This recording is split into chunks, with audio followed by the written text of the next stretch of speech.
Good evening, ladies and gentlemen, and welcome once again to tonight's official coverage of Asrnz's 2024 GT3 Series 2, proudly brought to you once again by the crew at MatchFit Entertainment, and of course, the good people at Race Command. Tonight it is round 5. We are at Redbull Ring for an 85-minute race. And as usual, I have my good friends by my side, co-commentators, J-Man and Rusty Shackelford. How you doing, boys?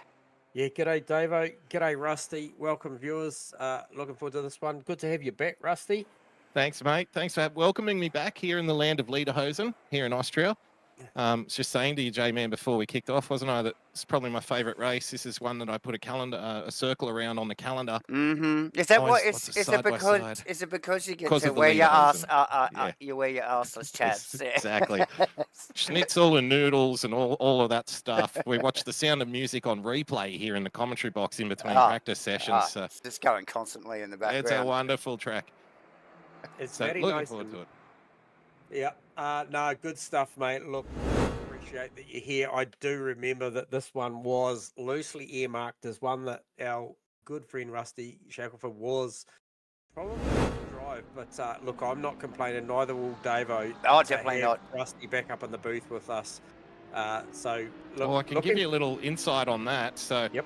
Unfortunately, the usual chassis, the usual kind of fit, it's the car that we take out on corporate days here at MatchFit, right?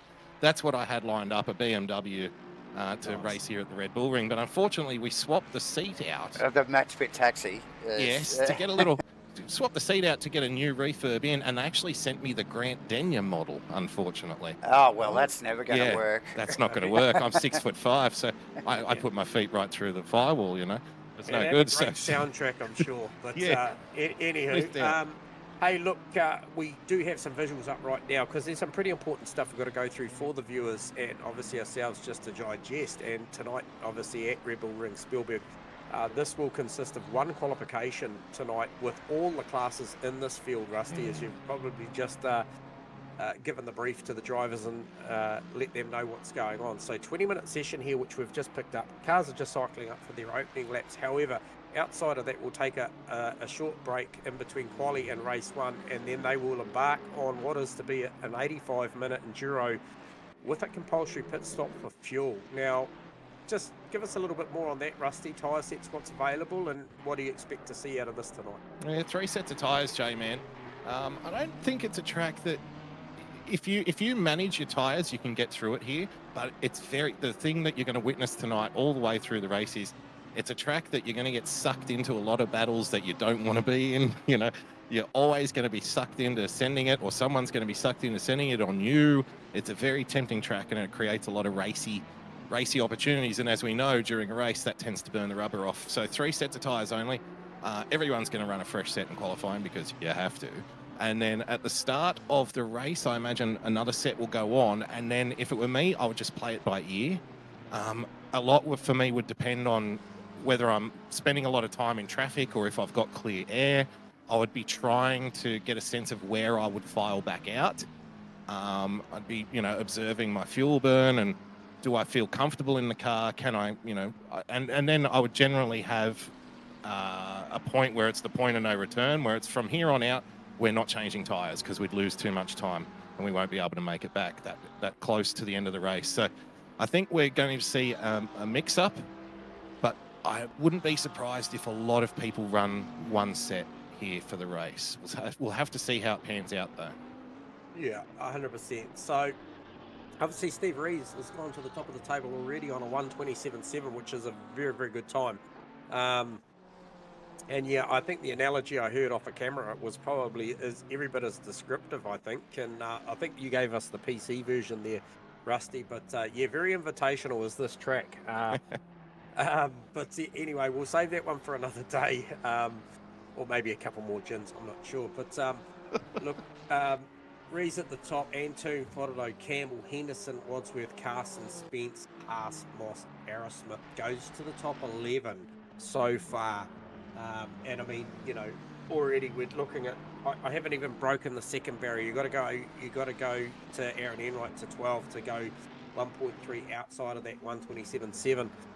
This is a critical session given this 85-minute and just what you mentioned around the track here tonight. So strategy-wise, 85 minutes, what I'm hearing is doable on a set of tyres and fuel management being the key. Does this track and this format play into the Ferrari's hands, do you think, guys? It's pretty quick here, I think, the Ferrari. I think this track is a great leveler, though, between the different manufacturers. You tend to see a lot of kind of mixed up top fives, top tens. It's not really a track that one car like dominates above all the others. So we should have a nice variety of cars at the top. And just speaking of variety, the beauty of having a longer qualifying session here than we normally do is gives us a moment to reflect on the current championship battles, gentlemen. Now, we have had a few drivers that have switched classes in between round 4 and this round 5. Yep. So, you know, most notably of which, I guess, the one that has the biggest implications for the Pro Championship guys would be Shane Foddado, who moves up from the Silver class to the Pro class. He actually slots into P3 in the Pro class, mind you, for the Championship. So he's doing tremendously well, and he's in it up to his eyeballs. This marks the halfway point of our season here, round 5 at Red Bull Ring. It's all downhill from here, baby. And some of these championship battles, I'm just casting an eye over the Silver Championship battle, guys. Have a look at this. Stu Arrowsmith, followed by Jordan Moss, followed by Sam Carson, all separated by around 30-odd points. All 777 cars, all from the same stable. Brad Robertson in P4 in that championship is about another 40 points behind that top 3. So wow. Well, there you go. You've got to give them a consistency, if nothing else, from the 777 team. Yeah, huge shake-ups, and we'll talk a little bit maybe when we get the opportunity between quali and race on that and dissect what that actually looks like on the table. Definitely. Ascosa goes to the top of the leaderboard there provisionally. Still a few cars out on track, but time winding down. What do we got? A 20-minute open session here this evening. Correct. Guys. Yeah. And I just wanted to touch on, obviously, saw Steve Rees. He's on a green lap at the moment, just sort of hovering on the delta of that 27.7 at the moment. However, when I watched him approach turn 1 on the previous lap, just very, very wide, looking for the widest possible entry, as I just saw him do now, actually heading down to turn 3. Oh, yep, spooned a little. Oh, that's a bit of a wriggle. Wide on the exit, created a cut for Steve. So he's just rolled out of that, let one of the OES cars go through. But on that note, so he was incredibly wide, looking to open up the entry exit to turn 1, and it actually gained him a track cut. So this is, you and I were talking off at camera a little earlier, Rusty, and we talked about the track cut. Now, this is very much a track that they are going to have to manage their track limits for this 85-minute run. It really is. It's akin to going to a bar, J-Man, and having a lady sit next to you, and maybe she puts her hand on your knee or something like that, and you think, well, this is an invitation. Let's go for this overtake. Let's send it here into this corner. This is what Red Bull Ring does to a person. And then next thing you know, you get a slap across the mouth for it because you get a track cut and you've taken somebody out. It's a track that just tempts you into making mistakes. It does. It does. The door looks wide open when you send it here, and then it shuts very quickly. It does. It definitely does. But that's impressive. That's impressive because that was only 2 more mouthfuls and we got the analogy. So yeah, good work. Yeah, quick response there. So Kosa betters his time. Reese just tucked in behind in provisional second. Spence sneaking up past Farado, and Toon still on a lap and up on his delta. Vic Chan also just hovering green on the deltas as well. So and Toon moves up a couple of positions. But we've got Chan on the right side of the ledger as he heads down to turn 2. Early in the lap still. Yep. Arrowsmith up on his delta about halfway around the lap. Just interesting to note, we've got some cars that haven't yet left the pits, and Ethan Cale, just as I mentioned, just exiting pit lane now for his first flying run halfway through the session. So, who was that? Sorry. Well, that's interesting to note. Okay. And Riley Price racing out of the silver class. Well up on his delta there. Just dumped a little bit there, but still a 1/10 and a quarter, 1/10 and a half, heading towards 2/10. Coming around this third sector as we speak. So Riley Price, what would a couple of tenths do for Riley? We're dropping back into that, I would say, Ashton Hughes, Turbot Jarks territory. So that'll be interesting to see what that does. Probably head him towards the front end of the silver class. Chan pushing hard in that little final double right there, down on the start-finish straight. Got a little bit up his sleeve, puts himself up a position or two in the fourth provisionally. That's a cracking effort in that Bentley. I don't think the Bentley would be the strongest here compared to some other tracks, but geez, handling it well.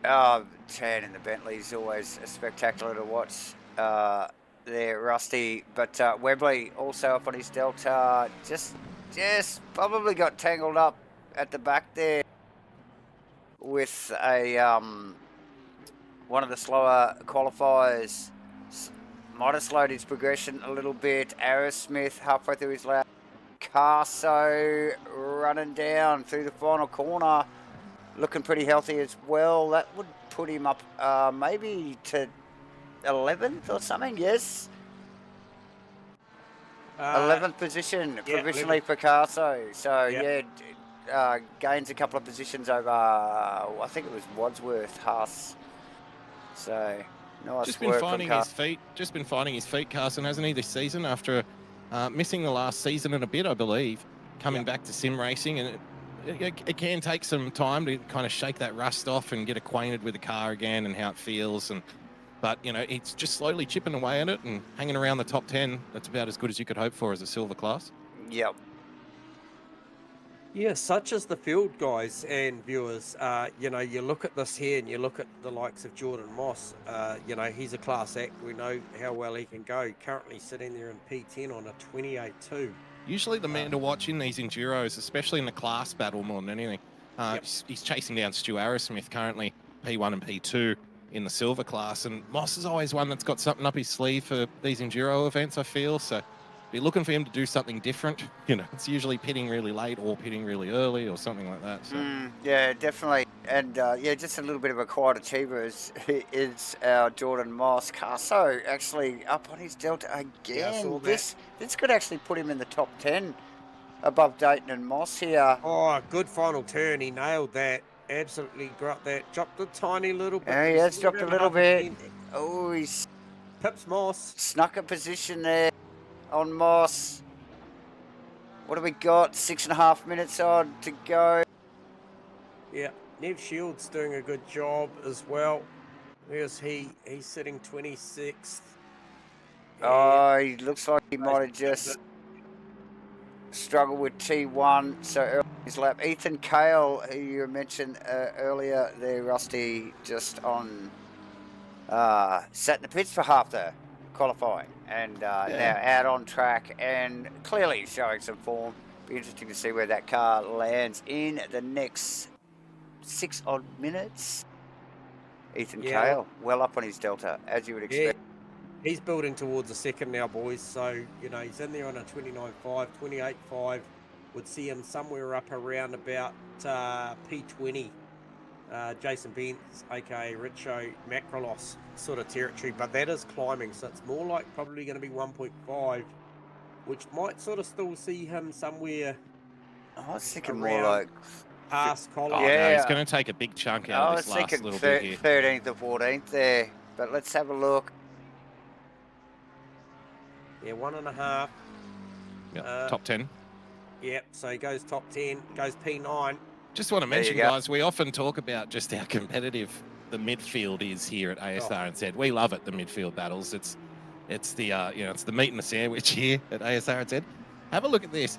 From P11 down to P23, we are talking a gap of half a second between the 14 cars on track, less than half a second difference here in qualifying. Yeah, so watch that space. Wait till the green flag drops and watch that space. That'll be hectic.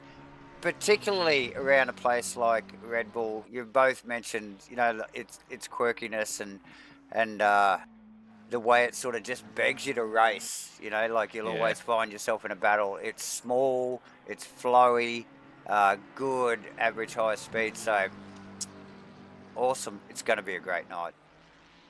Yeah, it's not going to be so good if you're in that mid-pack turn 1, I would suspect. That's it's got a bit of a turn 1 you don't want to. It's got a bit of a killer Monza style turn 1, hasn't it? Does, yeah. Rusty, can you give me a read? What's Steve Melling need to try and catch Jacques Damien Jones? So Melling's on a 29.0, Jacques is on what, a 28.6?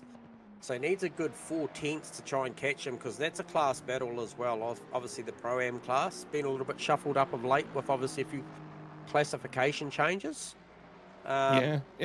He's not far off in the championship battle, Jones to Melling. We're talking about 30 points. So with still how many races? I mean, we've still got 5 rounds, 2 super sprint rounds, 2 sprint rounds, another enduro at Monza, where anything can happen. Monza's one of those ones.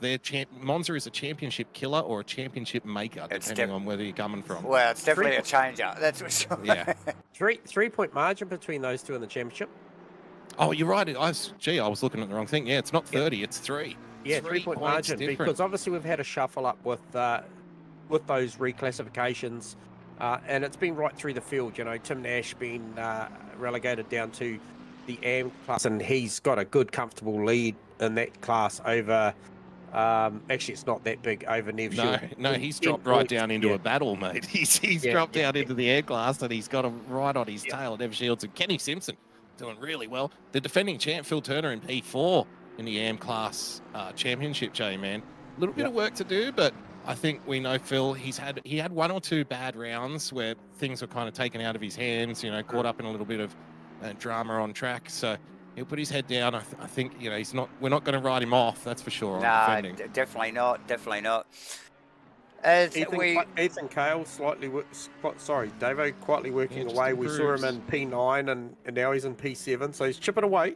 He definitely rubber on the track. Hendo as well. Ethan still at it. Vic still at it. Just out of T1 there. So we are winding down. A couple of minutes to go here in qualifying for round 5 in Asrnz's 2024 GT3 Series 2. Brought to you by MATCHFIT Entertainment and Race Command. Guys, Kenny Simpson leaving it late, Davo. He's just left pit lane now, and he should have enough time to get a flyer in, as long as he doesn't get held up on his outlap here. But geez, leaving it to the absolute last possible second. He might have just shot down the shop, or he's waiting for a mate. I'm not sure. But he's just got to get that dinner down, you know. I did see Carter. Now Carter, was he 27th? Pass across the line and up a couple of positions with only a little over a minute to go, ladies and gentlemen. A cracking race looking to come up here, given the qualifying times. Rusty mentioning how tight that mid-pack is. And obviously the usual suspects up the top. We are at Red Bull Ring for round 5 in 2024 Asrnz's GT3 Series 2. Mitchie Haas and John Carter, a couple of cars out with the best looking micro sectors at the moment for improvement. So Mitchie Haas looking like a 10th to a 10th and a half, just dumped a little bit at turn 3 there. Just going to wind down the hill a little bit to make if you get these couple of apexes right as you come through these double lefts coming down the hill, and then round out the back sector into sector 3. Pretty critical piece of track. Seems pretty straightforward. Oh, he just gets that wrong, runs through the grass, that's all over. So looking down. And Carter I think about 4 positions there as he runs across the line there, J-Man. Yep. So nice work from Carter. Shields just running through T1. He must have just snuck across the line there. So Shields still out on track. Simpson still out on track. And, I can't get a read on still out on track. And tune up. Probably when I just looked, it was up enough to maybe challenge Steve Rees for the front row, but it's just fallen away a little bit. Yeah, it's ebbed and flowed throughout the lap, but yeah, just bled off a little bit towards the end. Totally committed there into the second of the last quarter, and again through the final corner here. Run. It's not enough in it, but he's given it all he's got here. Yeah, not quite. He ends up with a 27.70. Kenny Simpson, what does he finish out with? Where is he? He's about to cross the line. This will be a registered time, hopefully. And it does take him up a couple of spots, P34. So all the kudos and congratulations go out. For my recollection, what I can see here, just scrolling through the list, viewers, is Jamie Kosa does take it on that 27.2. So that's a fantastic time to put him in the box seat for the start of this one, guys. Absolutely, J-Man. So based on that, great performance. So if we look down through there, obviously Jamie Kosa taking that top spot over Steve Rees, and then Tony Spence doing a good job there, P5, top of the silver class over what would be Carson Moss down in 12th and 13th. So there's a big jump between those guys.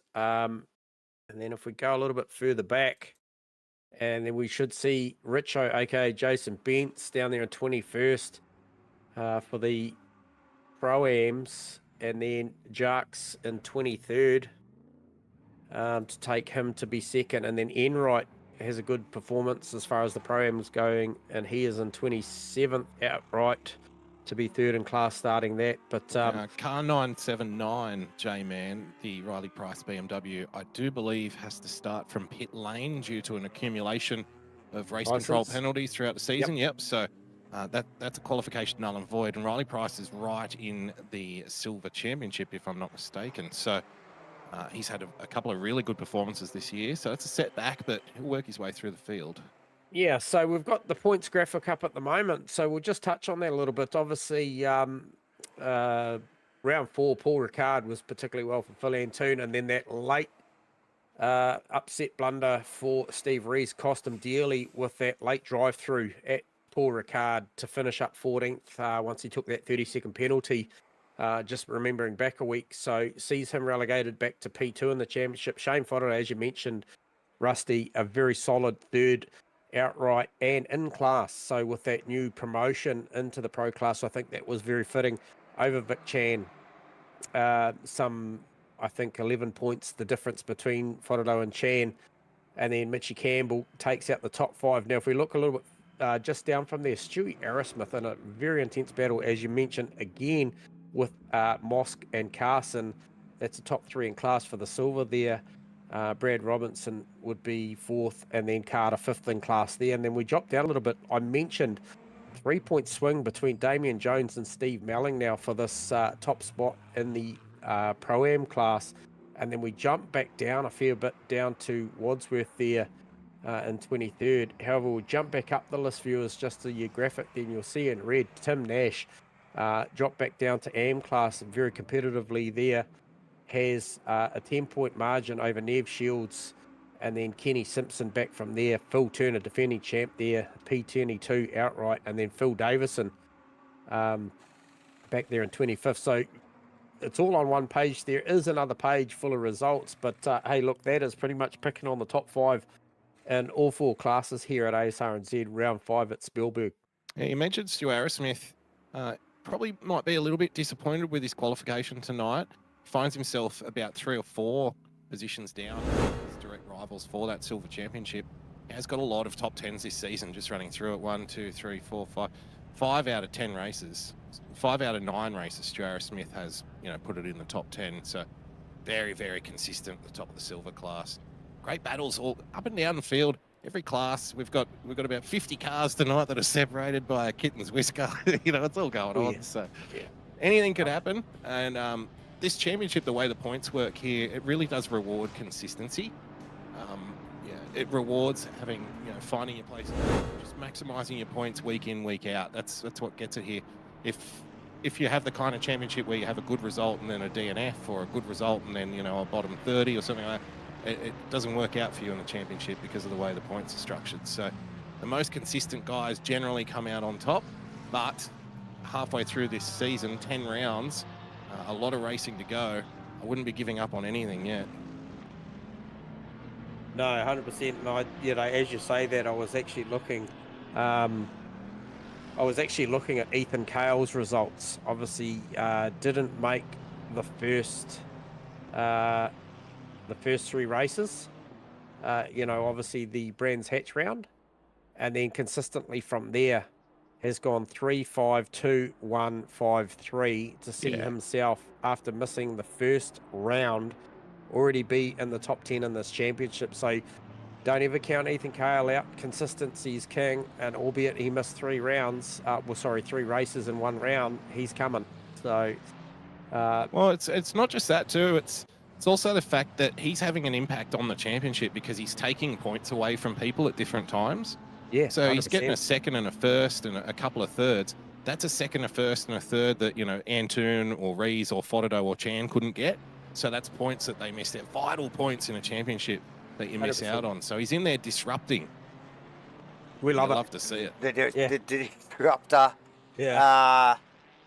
Just as the boys roll around in their formation lap, I noticed Riley Price and is it Scott Rivers in the pit lane? Yeah, that's correct. As forementioned, I think Rusty called it. Both of them. Yep. Yeah, Pricey's got to serve this. I'm not sure what. Not sure Odd Rivers could be. No, I wasn't sure what was going on with Rivers. Anyway, it's interesting to note these guys starting from the back of the pack. Like I said, just watch Rees run back through that. Can we get a clean start here? Redbull Ring? It's lap 1. Look, I'm holding my breath already, and I should be calling this in.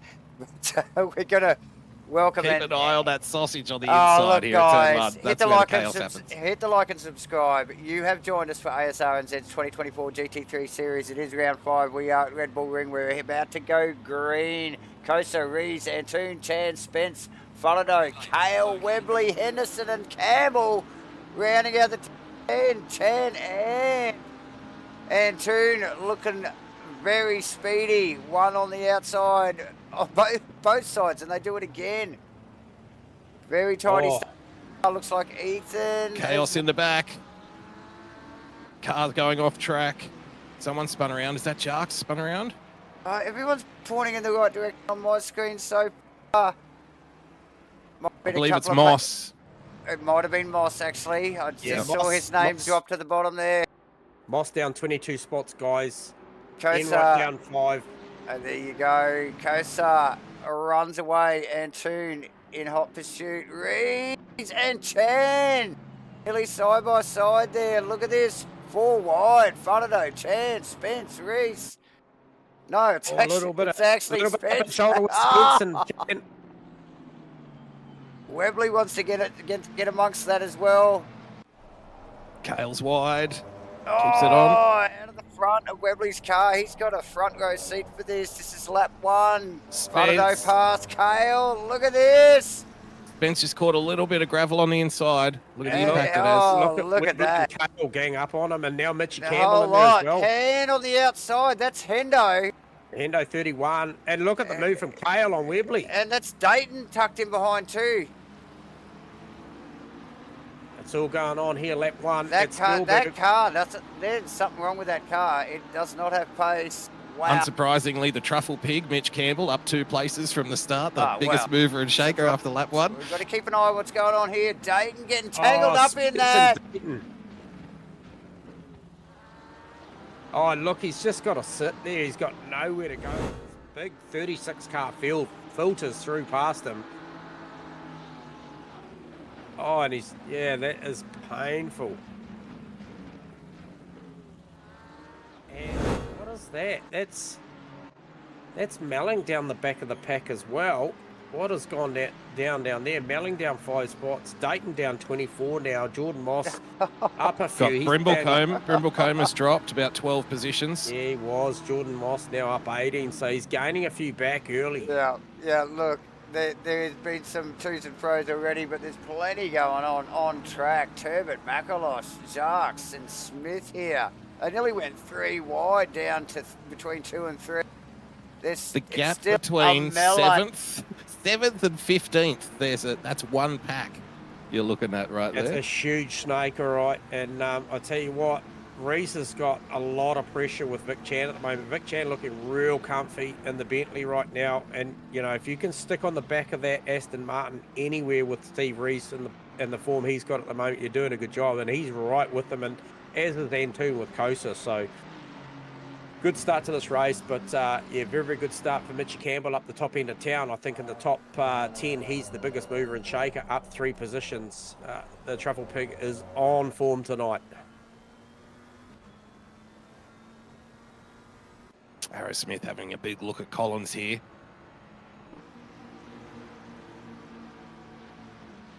Now, this is the silver class driver looking at a pro class driver too, we might mention as well. So the fake taxi having a good look at not the Stig, Ben Collins. We mentioned that championship. Now, can you imagine the look on Stu Arrowsmith's face as he drove past his championship rival Jordan Moss as he was looking the other way on lap 1?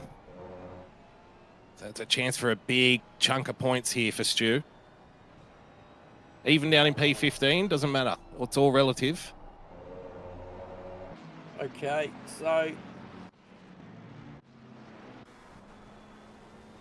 we don't have a speed trap here at Red Bull Ring, viewers, so we can't call you on that, but what we can call you is the margins, and the margins for first to second is hovering around that 1 second. Another 0.7 back to Reese, 0.8 to Chan. A little bit of a gap back to Fodorno in 5th, so it's about 2 seconds there. So they've just stepped away from Shane ever so slightly at the moment. And then Ethan Cale, not too far on there. And Ethan Cale, we mentioned, you know, we saw him quality 9th and then shift up to 7th.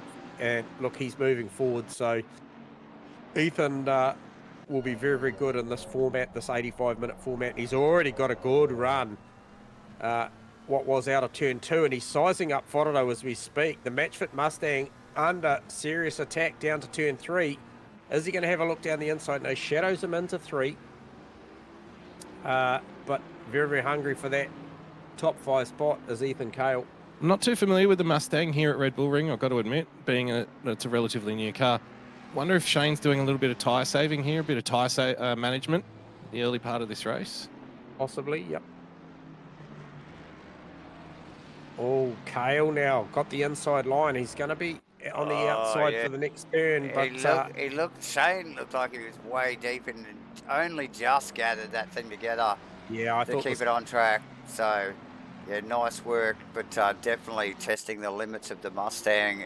Well, the turning compared to the McLaren. Look, you know, she's a bit of a pig compared to the McLaren. He's a sitting duck at Red Bull, I would suspect, in the Mustang. So all it's got is that punch off the line. It's probably a bit too quick down the straights for the McLaren. It might be frustrating, you know. The McLaren's so much better in the turns. Oh, but for sure. And then we watch it here and it just stretches. Yeah, just that torque, that mid-range torque, it gets off the line, and we've seen it time and time again. So very frustrating for the more nimble cars out on track. That's for sure. Makes life very difficult. So Frodeno in a great battle. You can't forget about Mitchy Campbell. We've got Spence, Carlson, House, Wadsworth. The snout will be snarling here on the Truffle Pig. Yeah, that's a good little battle, actually. Hendo leading that pack. Sorry, Rusty, what you got? No, I was just going to say, Cale and Fodeno, it's about to heat up here, and it's going to very quickly become a threesome, like you mentioned. Yeah, Mitch Campbell sneaking up in the background. Oh, and Cale, taking evasive action and a little bit of sand to boot. Puts side by side Cale and Mitch Campbell.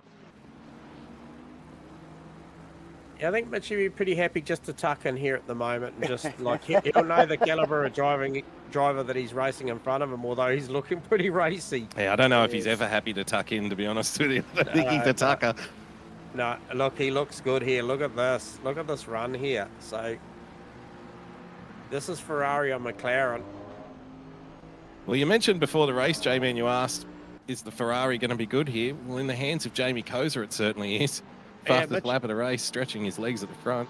Yeah, 28.2. So that's a second off of what quali pace was for him. That with that magnificent 127.2. She's got a full belly of fuel. Yeah. So, but look, we know that they do like the long runs, the Ferraris. So I think it bodes well for Mitchie if he can just. I think he just got to stick in with these guys, and you know, I think look for the battle that you've got, and the battle that you've got is clearly something like a top 5, because there is a little bit of margin out to Vic Chan, some 4.2 seconds off the front of that battle now. So yeah, they haven't lost touch with each other, have they? The top 4, they're just within range. You know, Koza's got a 1.3, 1.4 second gap back to Phil Antoon behind, but that's not comfortable when Phil Antoon's in the mirror. You know, I don't think 5 seconds would be comfortable when that Honda's behind you. So they're all right in this race still. Yeah, just really, seeing where they fall in. Really good battle going on now, and I think it goes from I want to say that it's Richo, Collins, Macrolos, Jarks, Turbot, Smith, and then Robertson's just trying to hang on the back. But that's a pretty nice little battle. There's a very good rhythm going on between those sort of 5 to 7 drivers going on there at the moment, early in this 85-minute race. Oh no, yeah, a good pickup there, John Boy. I thought we were down 1. We are down to 34. We've lost Brandon Webley. Have seen him in the past, have some discos at some really unfortunate times. So we've lost Brandon Webley in that Marlboro Mustang. So that's a shame. Oh, that's a shame. Yeah, he was running good. He was in the top 10. Yep. Right in it. Good pickup, JB.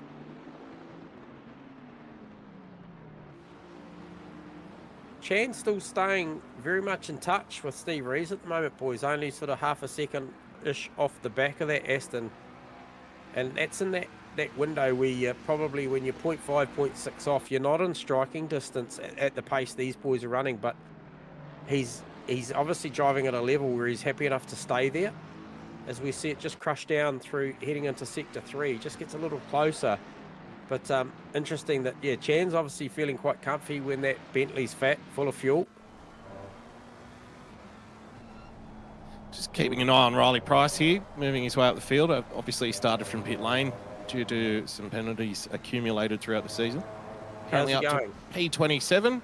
He's running with Jordan Moss, who's now involved in a recovery drive after that turn 1 incident. It'll be interesting to see the breakdown of that in a week. They're chasing down Phil Turner, who's in his own battle right now. Mark Turbot doing very well in the AM class, currently running in P19, guys, in the Porsche. Yeah, doing a very good job. And looking for a move down the inside. Jarks just shows the nose and gets out of it. He's got Mitchie, I think Smith, is he? Yeah, he's got Mitchell Smith just tucked up and behind him as well. So that was part of that pack I mentioned earlier that was pressing on all the way up to Brad Robinson. That was pretty spirited. So Jarks looking hungry on Collins at the moment. I think you called that early in the race, so that's carried on. Who was that? Mitchie Campbell now really still hungry on Ethan Cale. So that twosome has become a threesome officially now, and Cale's got more to think about. And then you can... Cale does it again. Just that's the second time we've noticed that. And they I think it's going to cost him this time. Oh, is it? I think it might. Mitch got out of it last time. Well, he tried to stick it. It's not a place you want to be on that corner, is it? It's such off-cambered, very long downhill run. Oh, close stuff. Nice work from both drivers. Looks very twitchy, doesn't it? The Ferrari. Well, it's scary too, because I think the advantage there is the drive traction, especially coming down the hill there for the Ferrari, looks better than the McLaren. The McLaren's obviously good on entry. Even when he cooks the brakes a little bit, he still manages to get the nose down. But the drive traction and the placement of the car for Mitchie Campbell in the 4 car looks very good. So he won't want to do that too many times. No, definitely not. With Campbell actually holding that inside or outside line into the left-hander a lot longer that time, really forcing the issue, had way more overlap than the previous time. So Ethan just stretching the limits of the braking of the McLaren down into 3 there. Once again, ladies and gentlemen, again, that pinches the field up a little bit. Look at this battle here. Nathan Henderson, Spence, Carson, Haas, Wadsworth. Oh, yeah, yeah. It's going at it. Hendo losing a little bit out of 2. Looking vulnerable to Spence.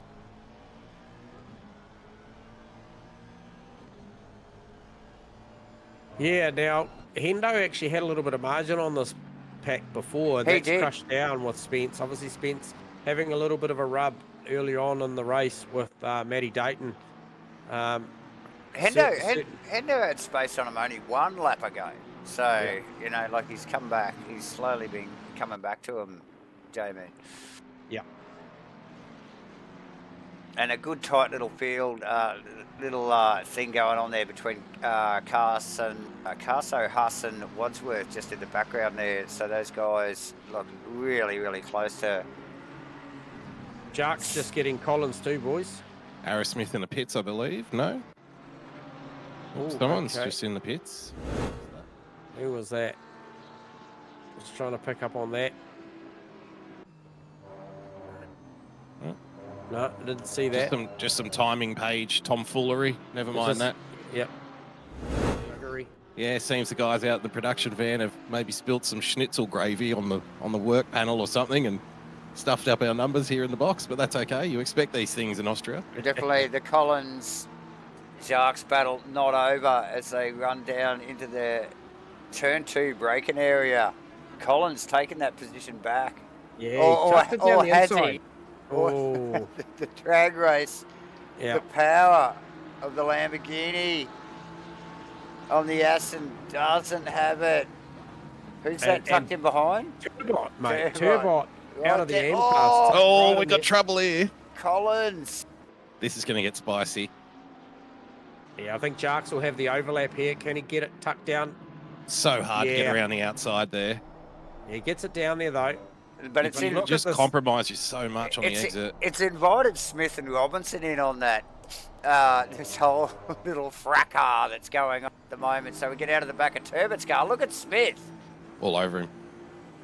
Gee, the Lambo looks good though, doesn't it, around here? It does. Oh, I think Sharks and the Lambo actually the last few weeks has looked very good combo. solid. Yeah, definitely. Yeah, look good at Paul Ricard. I'm not sure what happened to John Carter then, but he was really starting to put the blowtorch on the back of Brad Robinson, who was off the back of that pack. Now, he's succumbed to the pressure now of Vaughan Martin and the Fokker local car. Yeah. Sorry, Robinson very squirrely behind Ethan Cale under brakes into 2 there. Yeah, look at this, Mark Turbot in the Porsche. This is an M-Class driver looking for a pro. Looking to outbrake him into turn 3, goes to the outside, the high line. Sorry, turn 2, squeezes him. And look at the spread from Robinson, Smith and Robinson behind him. Fallout from these moves. And look at it, here he goes. Turbot's got Look at the power of this Porsche. It's flying. Round the outside, thanks for coming. Down. So does Smith on Robinson. Well, no, that was status quo, sorry. Robinson's going to have a run down the inside now. Robinson, actually, Brad is going to get him on the outside here. No. A long way out around. The marbles. But nice work from Turbot there. Or can Robinson get the switchback? No, it's diminishing there. So good battle going on. And just an update for the viewers. Obviously, we are watching these mid-pack battles. Kosa has now got a 2.6 second lead over Antoon, who has another 2.5 second over Rees. Chan's still hanging in 0.6, 0.7 seconds behind Rees, and then Fodado, that 4.5 margin is now checked out to 6.2, but 0.3, 0.2 to Ethan Cowell and Mitchie Campbell. So that battle still very much alive for 5, 6, 7. Well, no, I think Henderson, Spence, and Carson, I think that group's just starting to chip away at them too. Yep, I agree, totally. So they're in trouble here, these 3 guys. If they seem to be working together okay, of course, all coming out of the OES stable, but geez, there's a lot of kind of half looks going on. It's like, well, if you don't want it, I'll take it. You know. There's a couple. What's the numbers last lap round? We have got Cale 29.2, 29.2, 28.9 for Hendo, and then 29.0, 29.1 for Carson. So that pack you just mentioned are quicker by a couple of tenths. So Right. chipping away. 2.2 is the margin. We'll see in a lap or two whether Hendo can bridge it under the 2-second margin. I think Kale might be looking to get a shuffle on here now. Look at Chan on Rees now. Really pushing Bentley's hard behind. Yeah, just wonder if the stint's coming to the Bentley a little bit here. You're right. Does look very, very well in control. Does. Pace is improving in that thing. And look, these elite pro class drivers like we're just seeing here with the likes of Steve Rees and Vic Chan and co, they'll love this because there's many a time that these really freaky fast guys can go out there and when they're on, just end up having a pretty solo night. And I tell you what, that's as close as you like down to turn 2 for Vic Chan and Steve Rees. But so they'll relish the battle, you know, because often they'll find themselves in leagues or classes where they end up running away and just running the clock and hitting the numbers. But very much the different here with the class battles. You can see that with the exception of Jamie Kosher out there by the tune of 2.7, the field is very, very squashed throughout this field. Definitely battles up and down the field, but this is a hot one here. Vic Chan is actually looking like he's got more intent now than we've seen him since the start of this race. So definitely, as we see Collins and Turbot still going at it in the back. But yeah, I thought Chan's car is starting to come on towards the end of the stint here. Definitely starting to put some pressure on Rees. But I think working pretty hard for it. I don't know, Kale Campbell is just epic as usual. Look how close these guys are. Kale with a little bit of slip into the sand on the exit of the final corner. This time, no. He showed the nose. Not enough pace. So that margin we mentioned was 2.2 to Hendo is now, well, I saw it as low as 1.7 as they came down to turn 1, but it is 2 seconds. So just chipped a couple of tenths out of it. Yeah, and you can see it clearly in the background there, in camera shot, the Henderson car with Spence, Carson, Haas and Wadsworth. Gee, all chasing. Like you mentioned, Davo, the drive for that Mustang out of those slow corners compared to the McLaren, it's worth a couple of car lengths by the time they get going. It's worth just enough so it can just get into the next. Disincentivizes you. Know? Well, then he can get into the next corner without being totally harassed by the McLaren. Although, look, Shane was covering there. He was covering there. He was a little shallow. Ethan held him shallow into that left-hander. Look for the cutback, and it just. The tiniest little balk corner meant that Kale had to get out of the throttle. And a little mistake out of the S's there from Kale actually put him vulnerable again to Campbell.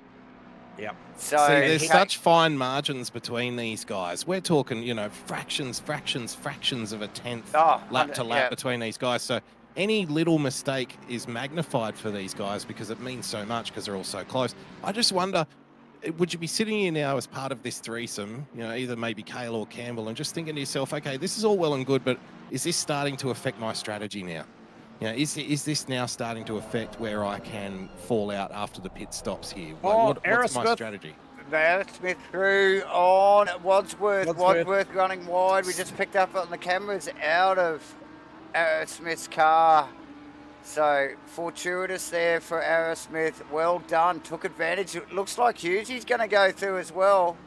Yeah, I think so. Back to your point, Rusty, as we watch this battle unfold, as Hughesy does go through on Wadsworth, I feel like you're right, mate, and that will be the mentality. However, you got to play the hand that's in front of you at the moment, and they'll be caught up on it, trying to strategize and work out what's going on. And, you know, they would have started with, you know, fuel level A, with a strategy and you know, look, the fuel, because it's a CPS race for fuel, not so much tyres.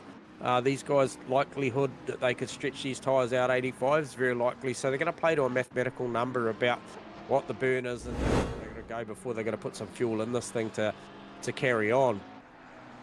So very much I feel like possibly they're stuck in that. They're stuck in the battle. and that'll be the priority. Just got to make it work now. Squeeze it in. Yep. Yeah, you want to be careful in these situations, don't you? It's easy to burn up the tyres a little bit quicker. You're working a little bit harder, right? Eyes are in the mirrors. It's not comfortable. So, fine lines. Yeah. How's the absolute clinic right now? And I want to curse him, but how's the absolute clinic that Jamie Koza is putting on right now on this class field? The likes of Antoon, Rees, Chan, Fordo, Kale, and co. Like, to be this far in and be, you know, effectively 3.5 seconds out is an absolute clinic. The numbers he's been hitting, best lap time of a 28.1. Last lap time around was a 28.5. This is a real big performance. Yeah, he's definitely dropped Antoon and Rees in his wake. And like you mentioned earlier, before the race, J-Man, Ferrari does look very good in the hands of Jamie Koza, doesn't it?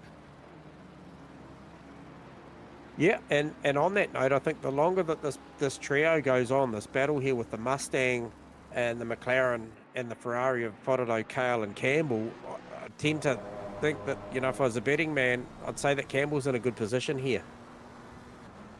Because if we go down to being a fuel race here for these guys here, you would favour the Ferrari. It should have a shorter stop, definitely, than the Mustang and the McLaren. I think the McLaren might even be a little thirstier than the Mustang, if I'm not mistaken. I could be wrong, but I think I picked that up from somewhere. Hopefully not one of the guys in the production booth. But definitely the Ferrari will need less fuel. Macrolos in the lane, boys. This would be the first official pit stop by my recollection. Oh, no, sorry. Moss and Martin have actually cleared their stops. Yeah, so Martin was in. They are 33rd, 34th, and they're green to go. So they've ticked the box, but just did pick up on Macrolos. So we'll get a read on what sort of stop times we're looking at, Rusty. And I can tell you 15 seconds for Jordan Moss means that was a fuel stop. And 32 seconds for Vaughan Martin. I'm saying that Vaughan's actually grabbed a tyre in that and fuel. Yeah, I think for that Moss one, there might have been a little bit of damage too. Okay. So could have gone long enough, just the amount that he needed to cover the race fuel load, and then come in and maybe fix a bit of damage as well while you're getting it. Yeah, Macrolos in there, still in there at 36 seconds. So that's a pretty long stop for what is a compulsory fuel stop. 40, well, he's in the 40s. Okay, so 47 seconds, so maybe a little bit of damage repair in that as well for Costa. Yeah, we have seen a couple of cars around the wrong way tonight. Not unexpected here at Red Bull Ring. It's part of the reason why we love the track so much. It's always spicy. Shadowing. Once again, the Bentley's super good under brakes down to turn 1. Yep. And nothing wrong with the drive traction as well, off of 1 heading up to 2. So interesting to see what that looks like out of 2. It's a drive-through penalty from Macrolos, by the way. Oh dear. Pit lane infringement, we suspect. Yep. So yeah, it's starting to get serious now for Vic, isn't it? He's just starting to look a little bit more aggro, a little bit more interested. The hand is going on the knee, gentlemen, at the bar. It is. It's an invitation. And Spence also with Hendo. So Hendo will be just wondering what he's got to do to try and break this pack, because he's done nothing wrong as far as his racing for the first portion of this race, but he's just got Hendo. He's got Spence and Carson just tagged on the back of him now. Interesting lines there too as they come out of turn 3 heading down to 4. Mark Turbott's positive race is continuing. Currently running in P16, keeping it together well. Dominating the AM class tonight. Yeah, absolutely. Kenny Simpson, the next driver, all the way, back in 25th over Phil Turner. So, big margins, big gains to be had there for Mark. However, he's just going to have the company of that Lamborghini of Jarkus, aka Damian Jones, which that does look good tonight, that car.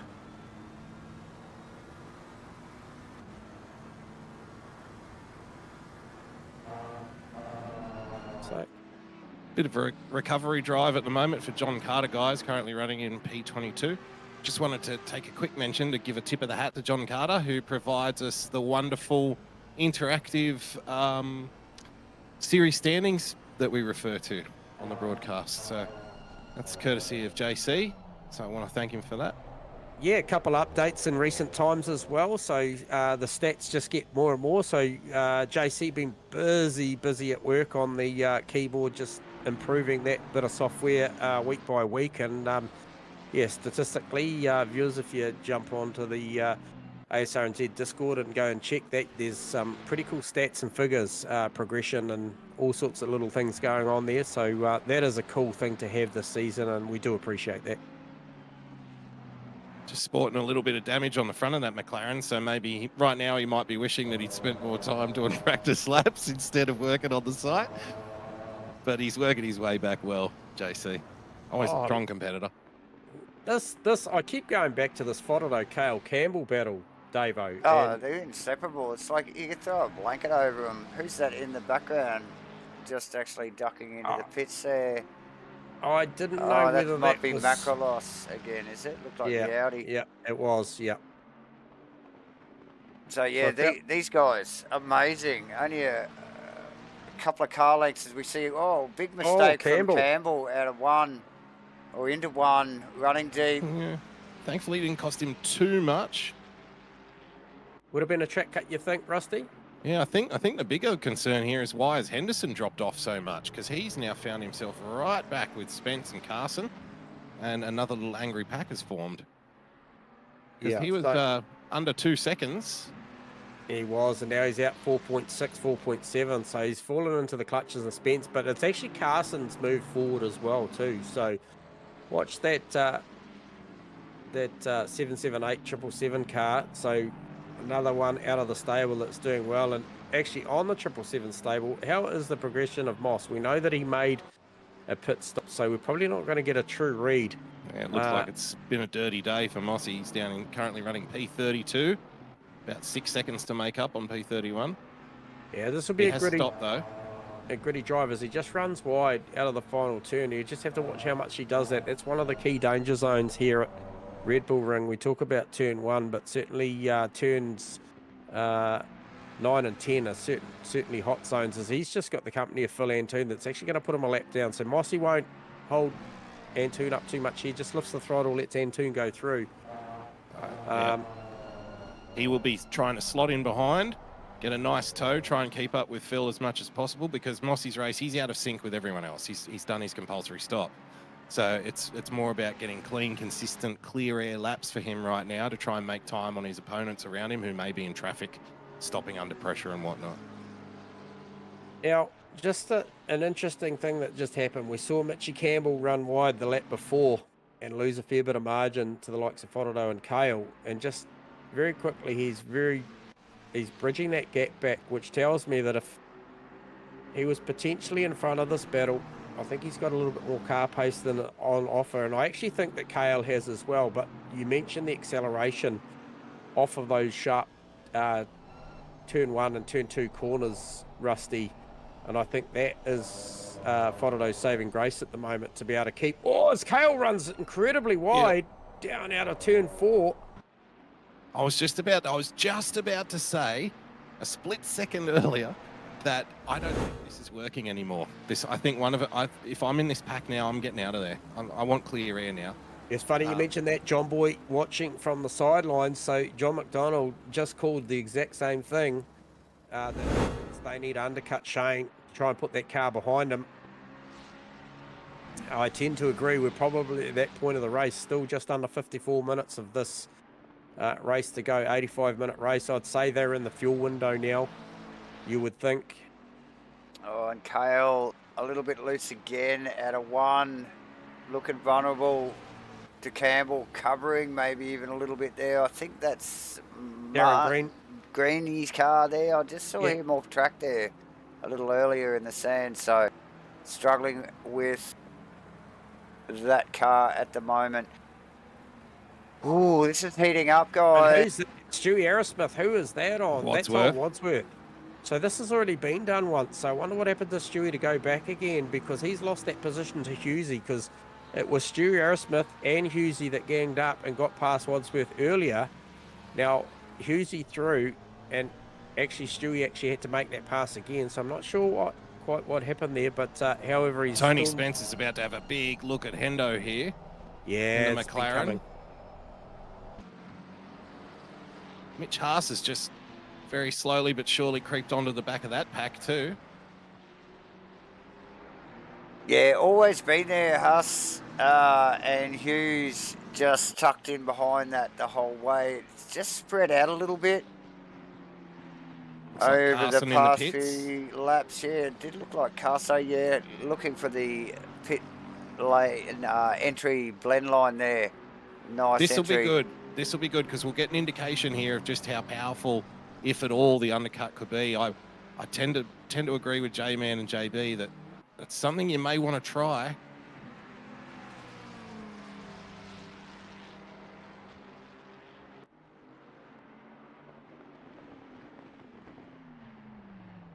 Matty Dayton doing a good job after going pretty much 100% to the back of the pack, and he's moved this way forward. He's up to P20. It's probably just going to gain another one here with the likes of Carson being in the pits, so up to P19. It's Carson's stop like. It looks like a tyre stop to me. Okay, we'll get a read on that, Yep. Rusty. Yeah, he's up to 25 seconds. So that's a tyre stop for Carson, cutting the race in half. Interesting. So one of the strategies at play there that we mentioned before the start of the race tonight. So he will gain that fresh rubber advantage, ladies and gentlemen, but the problem's going to be the extra 20 seconds he spent to buy that advantage. Is he going to have enough time to cash in those chips at the end of the race? Yeah, and I'll be interested to see what the difference is time-wise between Carson and Moss. Okay, so Carso's heading up to turn 2. Where is Mossy? Because he's stopped as well. So he's heading... About 12 seconds. Up to turn 2 as well, so...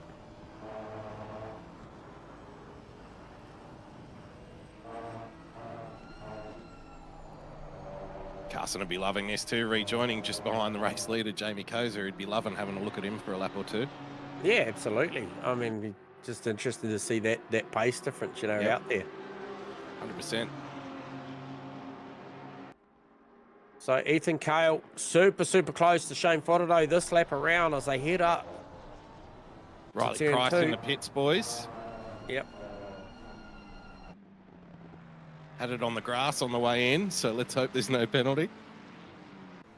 Very eager to get in the pit lane, Riley Price there.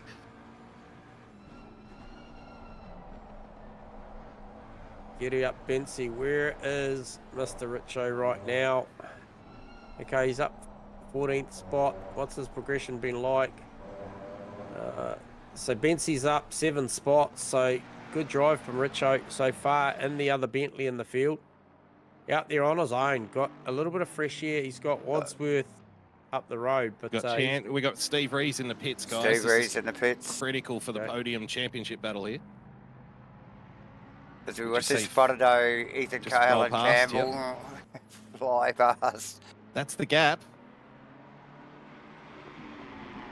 Now, we mentioned fine margins earlier, and nothing says fine margins like a pit stop here at Asrnz. Got to absolutely nail it at the top of the field here for these pro guys, and they usually do. Yeah, generally they're pretty good, the 1%ers. Yep, he's still on the jacks. I feel like this is tyres.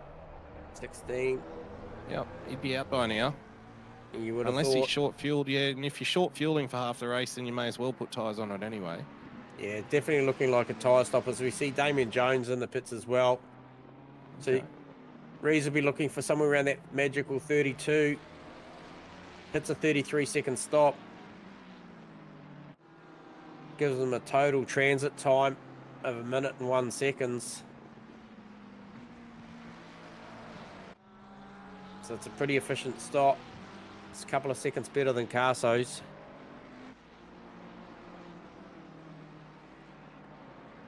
So I'm looking at the people who have stopped and to try and get a little read here on who's done what. And the majority of people so far, obviously, who have stopped, have done so to change tyres. We're talking about 80% of the stoppers. The outliers, Jordan Moss and Riley Price. Yeah, fuel stop only early. Yep. Asking a lot of the rubber. Once again, Ethan Cale, Mitchy Campbell, hot on attack with Shane Faraday, but you got to give kudos to Shane Faraday for the defensive job he's been doing. As they just come up and they all round up. Jacques. Damien Jones and put a lap on him after that pit stop. And he won't play too much into this. He'll just grab the brake a little bit earlier than these boys.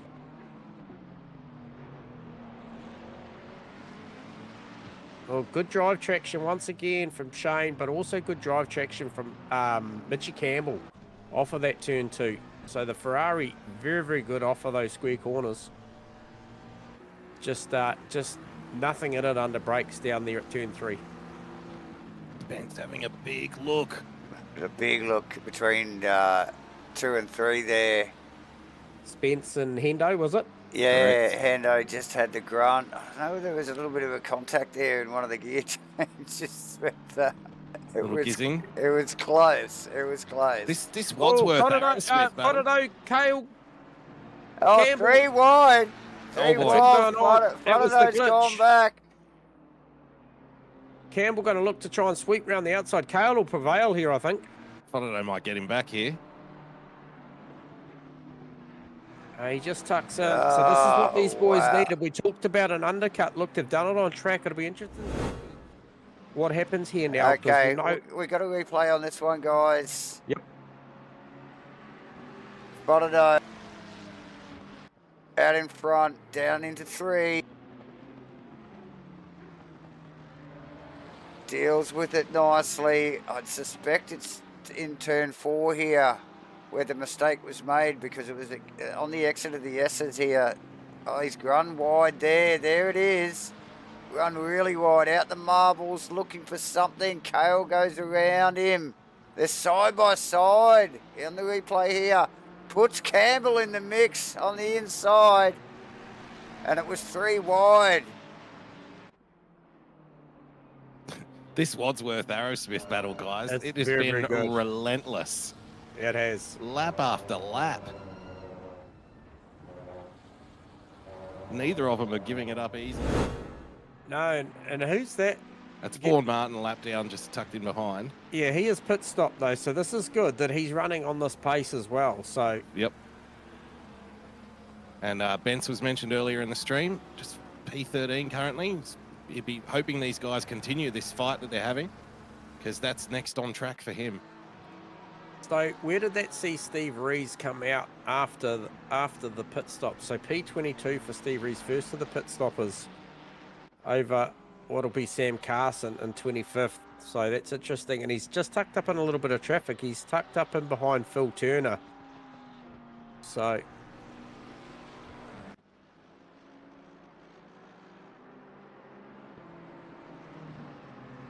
very, very, very good bit of racing there. So Wadsworth Aerosmith is such a good battle, and Vaughan Martin in the mix as well.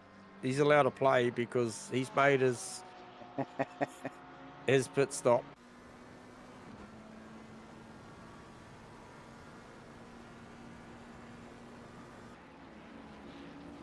Okay, so Reese through on Turner, and that's allowed Melling as well to climb up a little bit there. So Wadsworth. It's the same place every lap. And look, he's got the run this time. But that's the thing, he gets him here, and then Aerosmith gets him back later in the lap, and then they do it all over again. Yeah, well, it's happened 3 laps in a row. Last lap it was out of the exit of this corner. He just got the overlap. So yeah, the ever-changing position, that one. Bit of cat and mouse going on. Yeah. McLaren's so strong around here. It is very, very good. You see how much tighter the McLaren can sit on the apex coming down the hill there. And it gives them the run down towards turn 9 and 10.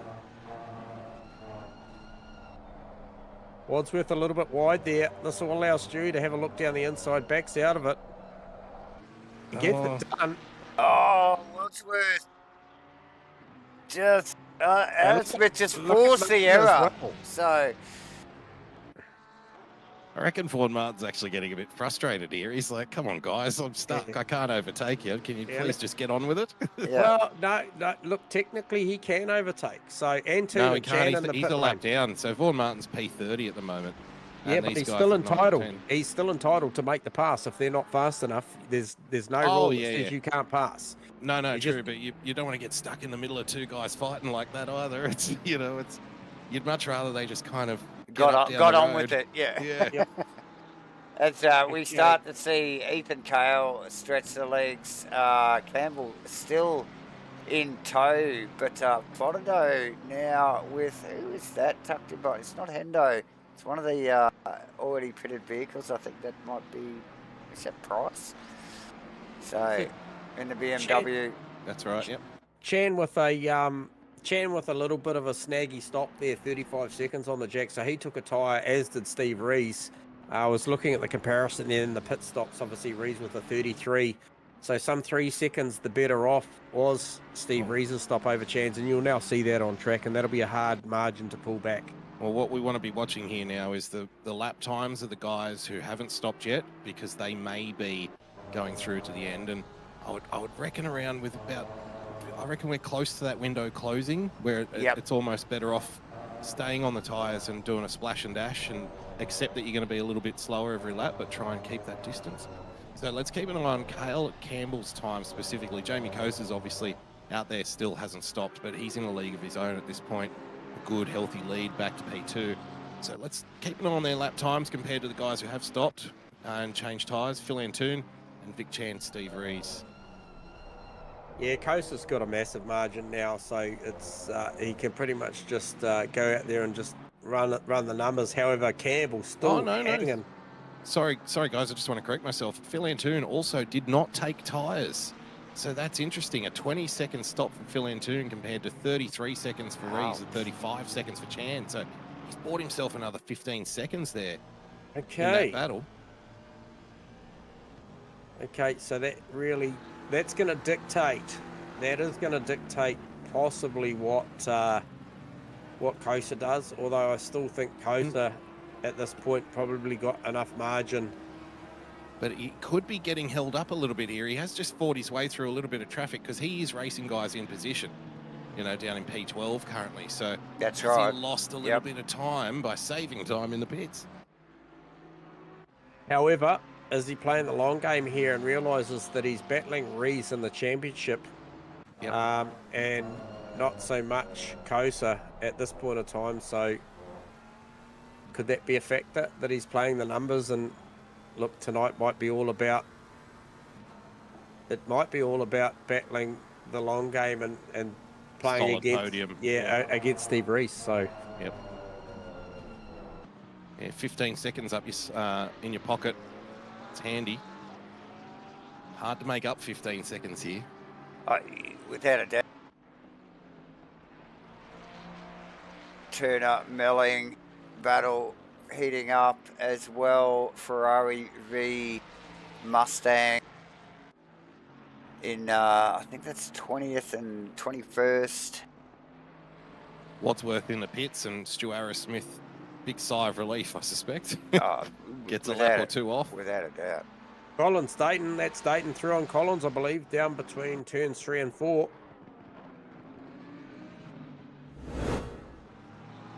It's a tyre stop for Wadsworth in the 45 Ferrari.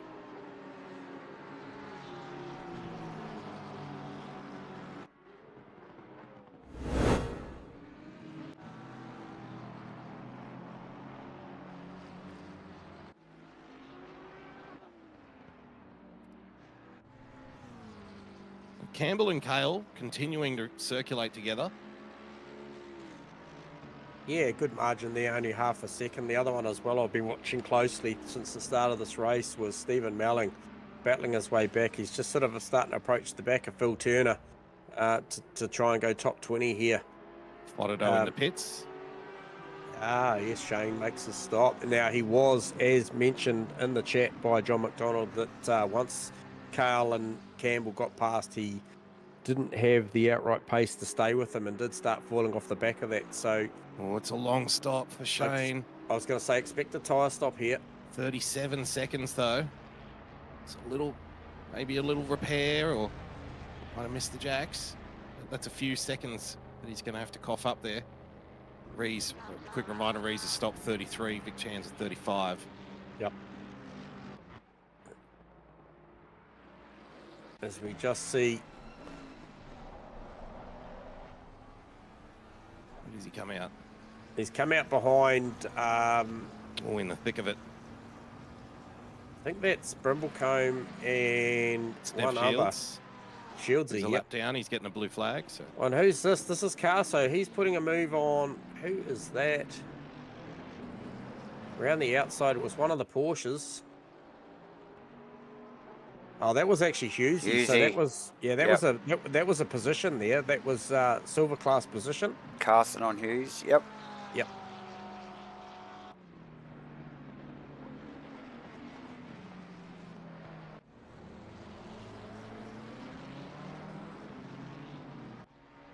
So Richo up 13 spots, Turbot up 15 spots, and Robinson up 17 spots, obviously with the exception of a few pit stops in there as well, so it'd be interesting to see what that looks like when they shake out, but clearly the guys on the move is Campbell still shadowing Ethan Cale here.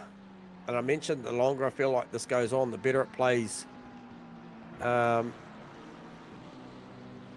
Campbell. I think the fuel stop, I think these guys will be looking towards a fuel stop only here. Yeah.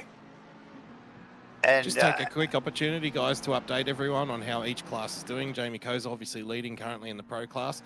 Tony Spence currently leading in the Silver class. We've got Bence leading in the Pro-Am class. Cale into the pits. Yep. And Mark Turbot leading in the AM class. This is, of course, noting that about half the field is pitted, the other half haven't. So still things to shake out there. Ethan Cale in the pits, Davo. Yeah, that was critical. That was critical. It was a pretty tidy entry. A very tidy entry, actually, J-Man, and well read from Mitch Campbell as well. Yeah. So you look, the final sort of back half of the field, or the top half of the field, actually starting to make their pit stops now. We will see how it shakes out over the next 5 minutes or so, I suppose, as these guys come in. But we must thank you again for joining us here at Asrnz's 2024 GT3 Series 2, proudly brought to you by MATCHFIT Entertainment and Race Command. Don't go away. That's a non-tyre stop for Ethan Cale, Davo. Sorry to interrupt. At the end of the stream, we're giving away shit, so hang around, ladies and gentlemen. Hit the like and subscribe while you're there. We are winding down. Under 35 minutes to go left in this 85-minute race. Ethan, under quick stop, you were saying? Yep, no tyres taken for Ethan Cale, 19-second stop. Yeah, 19-second stop, but importantly, Steve Rees getting through there on that, and the margin is tight. However, Rees... Yeah, look how much he's made up, though, because they were gone. Rees, Antoon... Yep. So was it Rees and Chan, pardon me? Yeah, Rees and Chan. So he's put himself between them. However, Rees has got a tyre, and Cale doesn't, so it'll be interesting to see how this plays out. Yeah. Yep. Track position. Is it worth as much here at Red Bull Ring as it is at other places? Are you better off having the rubber underneath and back yourself to get the move done? We did see earlier it was tight. It was a struggle. Well, we're going to find out, because Chan's only about 1.1, 1.2 seconds off the back of Cale. Cale now splitting Rees and Chan. We saw a difference in the time stop between Chan and Rees, and mentioned that earlier as they came out, but it'll be interesting to see what that plays out now as Ben Collins comes in to make his stop also. So try and get a read on the lap times of Mitchie Campbell over the next couple if he stays out for long enough, or does he go to cover the undercut from Cale? Oh, Cale just had a moment there in turn one, lost a ton of time. Yeah, okay, so he's going to have pressure from Shane Fodderdo shortly. Sorry, Vic Chan. It'll be Vic Chan. Yep. And yeah, already Chan, as they exit two with the pressure on, you can see Rees not that far ahead. Well, that last lap shot. Sorry, Dave, that last lap out, J-Man. Mitch Campbell's was a 29.8. Steve Ree's looking at a 29 flat.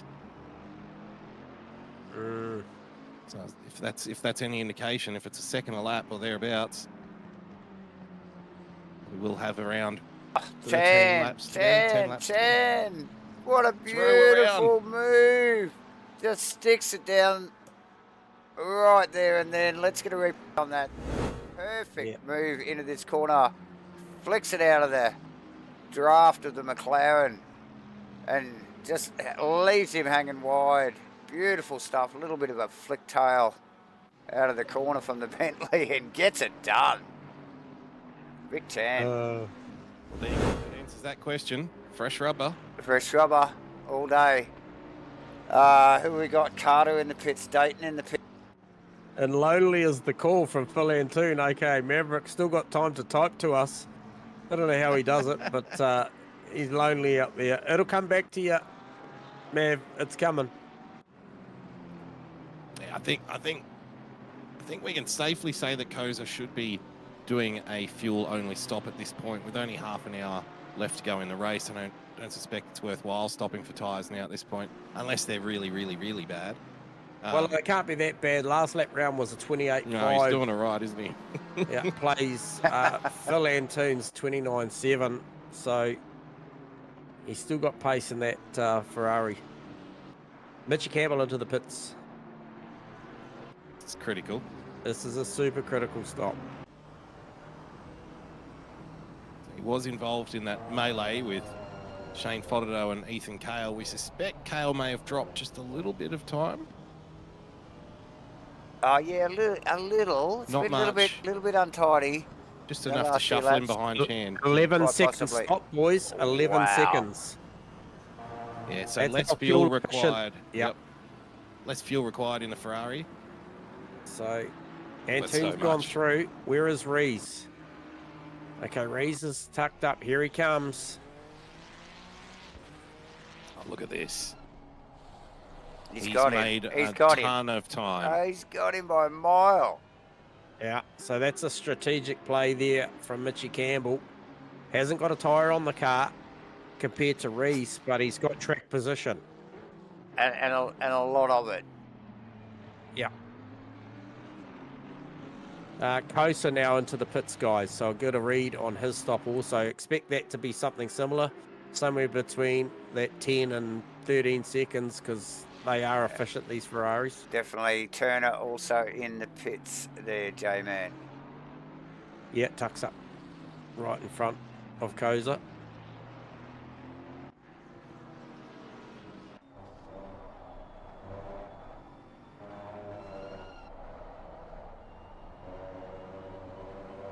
Kosa in the 16-second pits. stop. 16-second stop for Kosa. Yep. Kosa in the pits. Not as quick as Campbell there. That's interesting. Yeah, no real pressure because Antoon's just coming down through turn 9 now, just about to enter turn 10, the final turn.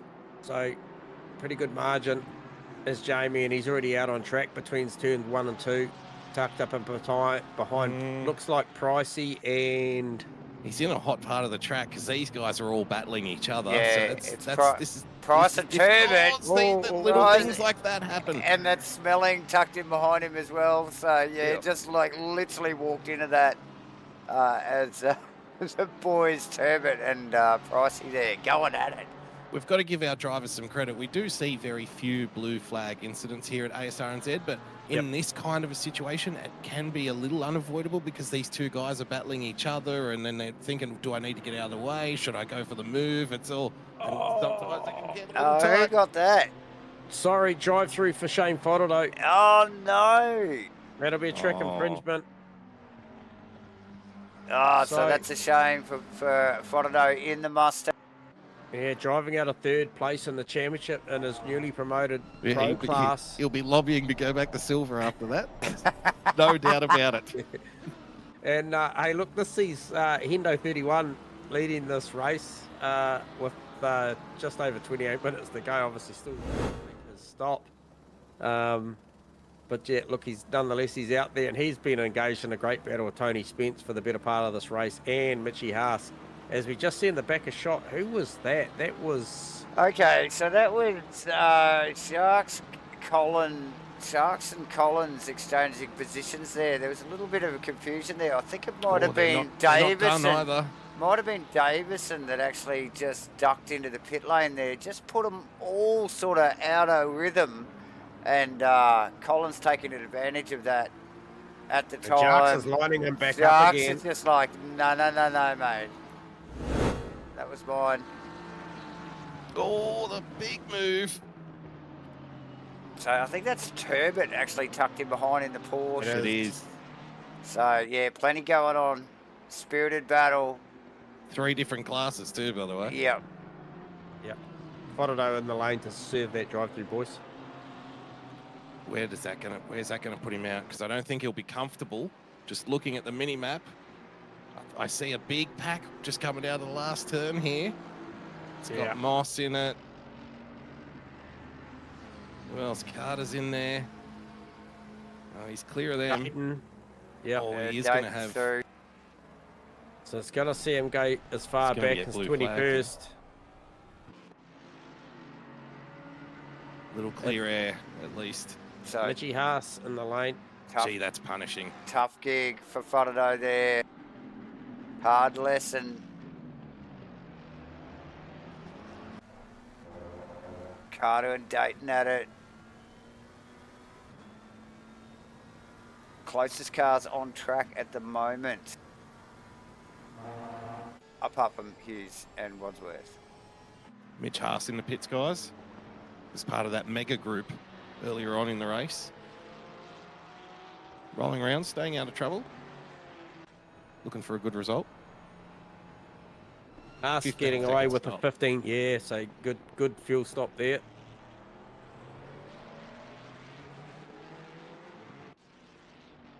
He's going to have Sam Carson for company. A bit of a gap between.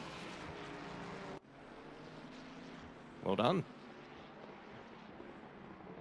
I'm going to be interested to see once Aerosmith takes his stop, guys, as to what that does. He was fighting Wadsworth, wasn't he? He was. So Wadsworth back in P16. And who was that? Sean Brimblecombe. He's taking his official stop as well.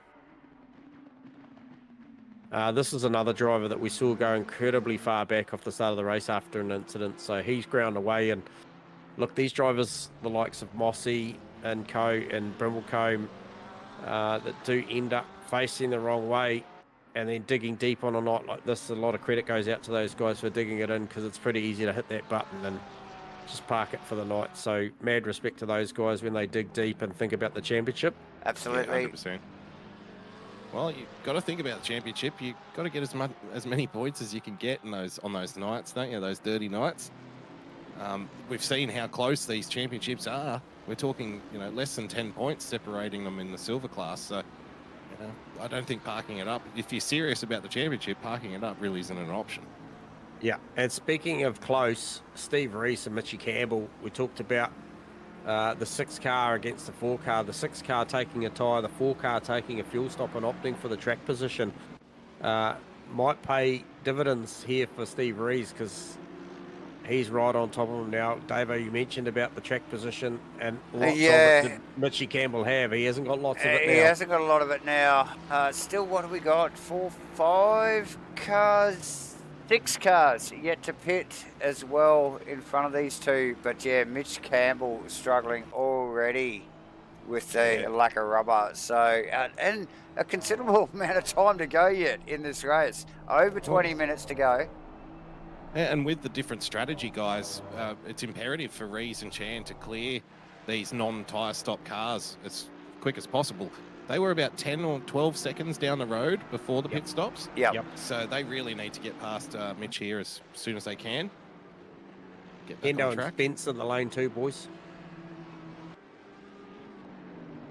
So Hendo really showing some good form here tonight. Just hanging in at the back of that top pack of cars. Pretty well leading the mid-pack, Hendo. Yeah, 13 and 14 seconds respectfully on the jacks for those two there. So they've come out status quo And they're going to come out in the thick of a battle too, boys. With the likes of, I think that's Brad Robinson. And then a little bit further up the road will be Vic Chan. And who's that? That's Steve Rees getting the job done on Mitchie Campbell. Or is he? He's got the inside line. Oh, the Aston's going to wind up here, though, you would think. Oh. Has he got enough? He does. Very clean so far. Oh, the slide. It's a touch of mirrors there. Vic Chan respectful. with... Mitchie's going to live here, though, guys. Certainly not going to make it easy. You just can't get it done around the outside there. Super tight stuff. Still side by side. And Vic Chan three's a crowd, boys. And he's on Reese now. Reese looking, covering by Mitch Campbell. Oh, a little bit of hip and shoulder. Bit of gizzing. Vic Chan down here. That's compromised him for the last turn as well. They're in the grass. Wow. Chan's got the overlap here, boys, but he's going to be shallow for one unless he can sweep across, and he does. He's got it. Traffic ahead too. This will complicate things further.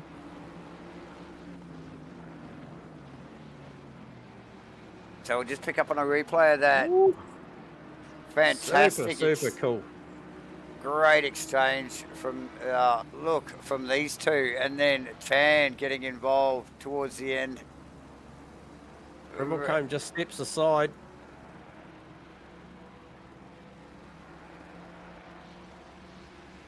Great exchange there on the replay.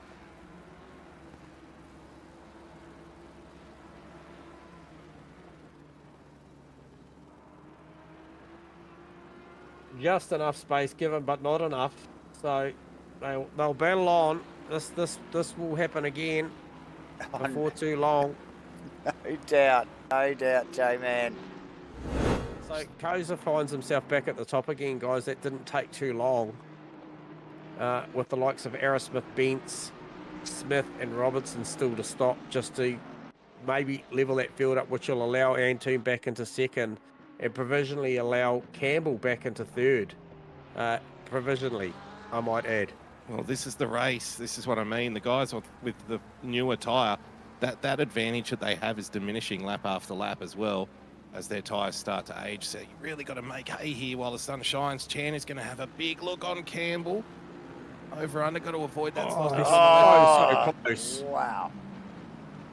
That is razor stuff down to turn on. Look how the Bentley winds up on the Ferrari here on the straight. Has he got enough up the inside? He's going to send it down there. Looks very good. A little cheeky on the exit there, making it as tight as possible. This We're is going to be help 3 Rees. wide, or?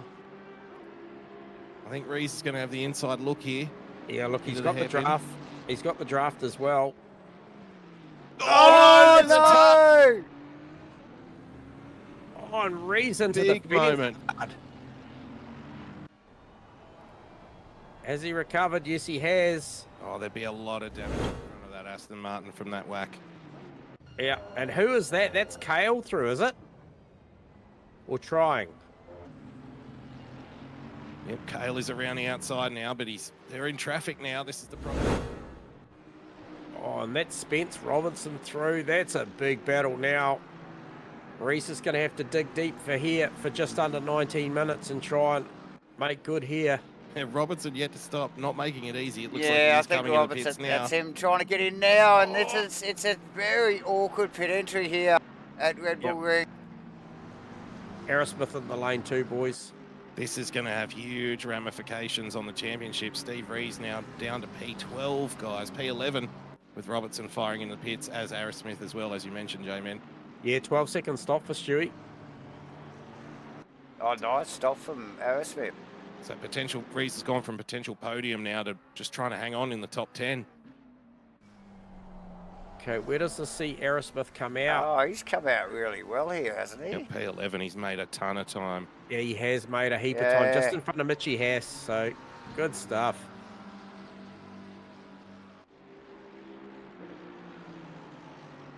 Tony Spence, the pick of the silvers tonight so far, currently running in P8. Very strong result in the 420 McLaren.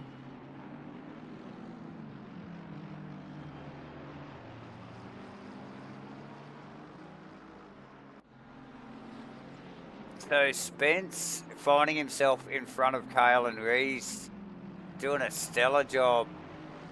Oh, and Sam Carson finds himself on the back end of a drive-through as well. So it'll be a track infringement penalty there for Carso, who was right on the back of, I think it was... Wadsworth. Yeah, it was Wadsworth, yep. And then Hughesy tucked in behind him. So Carson's go with a drive-through. We saw what it did again. Fodado is going to send him a long way back. Especially late in the race, it's going to be hard to recover from that. So we see those boys just getting past Mitchy Smith, who's still to make a stop.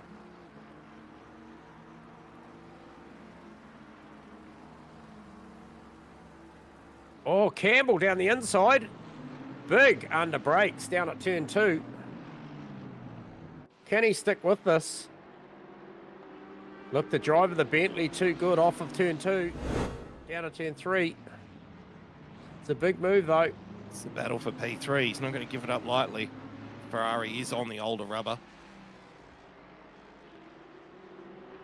Yeah, got a couple of little bits of Aston paint on too, so I just wonder something's happened further down the road. Sorry, J-Man, but Rees has now found himself in front of Spence and Cale. He was behind them half a lap ago. Okay. Some kind of incident there we might need to replay on.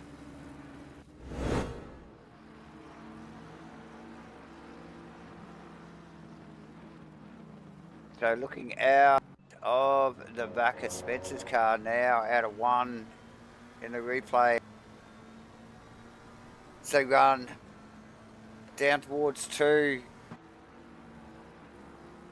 Cale and Rees in tow. Rees up the inside on Cale. Yeah. Oh, and Spence runs terribly wide. Puts him 3 wide. There's a bit of a squeeze there. Yep. Cale coming off 3rd best.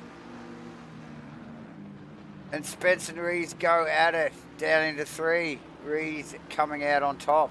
So, mate. Bit of damage limitation then. You wonder how much damage that Aston Martin is carrying for Steve Rees. It's about 4 seconds behind P7 up the road, Henderson. Yep. Might be a little out of reach, but gee, it's about minimising the damage now for Rees, isn't it, in the championship battle? It is, and I still think this battle for 3rd outright once Jason Bent stops is still very much on for Vic Chan, and Mitchy Campbell is just not wanting to give that away, but you got to wonder how much that tyre factor is going to play in towards the back end of the race. You know, that 35-second stop for Vic Chan versus the 11-second stop for Mitchy Campbell bought him some track position. He's in the fight. However, you know, in those final 10 minutes, how much is he going to have to fight with? yeah, 10 a little wide there. Stop go 30 for Carson. Through 4, 5 and 6. So, pushing hard in the Bentley. That must have been, what do you get a stop go 30 for? That's flying into pit lane, isn't it? It's speeding into pit lane, mate. So, but not just speeding, like actually, you know, really hammering in there, right? yeah.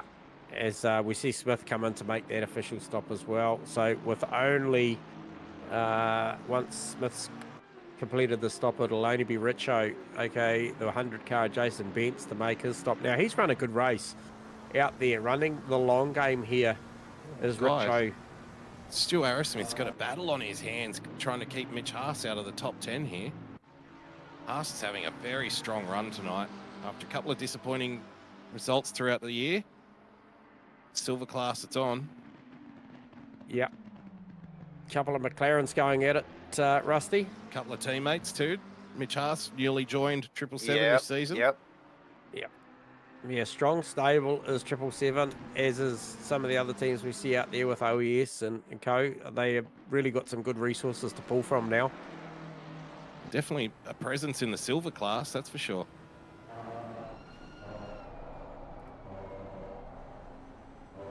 So Mitchy Campbell just fallen about 1.2 seconds off the back of Chan now. Now, this is the final stopper here, and Jason Bentz just comes through. Let's Phil Antoon take his rightful second spot. Some 10 seconds behind Kosa. Oh no, that's growing. Sorry, that will sort itself out. It might be a fair bit more than that.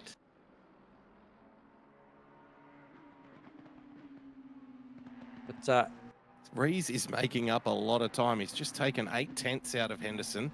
Yep. So I think he's well in this fight here for top 5. Yeah, it just shows how quick he is when he clears the traffic. Rees. Well, he's got damage as well. That's the thing. We It's saw amazing. that plow into the wall. Yep. And Fodado on the comeback after that drive-through two boys, currently P15 and starting to put some pressure on Matty Dayton. So, yeah, getting some points. Yep. Dayton with a good comeback drive. We saw him have to wait for the field to filter through at the start of this race. So he's driven a solid race to come back to P14. They can really make or break your seasons, these Enduros. It's not like the sprint round where you get 2 or 3 bites at it. It's one and done. So 3 of them throughout the year. 1 more to go after this, the deadly Monza. Things can turn so much in the Enduros in a championship battle. Yeah, so just an update for the viewers. Just obviously we have got the data in front of us. So this Mitchie Haas, Stu Aerosmith battle, they are both on worn rubber. So both opting for a fuel-only stop. So this will be here legitimate on race pace. There's no tyre advantage for these two here. And both in the same market car too, mind you. Very equally paced. Yeah, and as Rusty mentioned, both coming out of the 777 stable. That's so it'll be interested to see what the engineering's like amongst the field. Rusty, I don't know how things go on there, but is there multiple drivers that like to share the same setup, or it looks like a. It looks like team orders going on there. It looked like team orders. Could that have been a reposition from something earlier in the race, perhaps, that we missed, or? Because that's a class battle too, right? So yep. So still opting for a podium. Both of those guys, second and third, outright in class at the moment for the silver class. Just looked like, if I'm not mistaken, either something strange like Stu's missed a gear there, or he's just got on the radio and said, "Yeah, I don't have the pace. You know, you go on," because it does look like Mitch Haas is skipping away here. So Jamie Kosa's last lap time, boys, a 130.7 versus Phil Antoon's 129.2. 10 minutes to go on this race.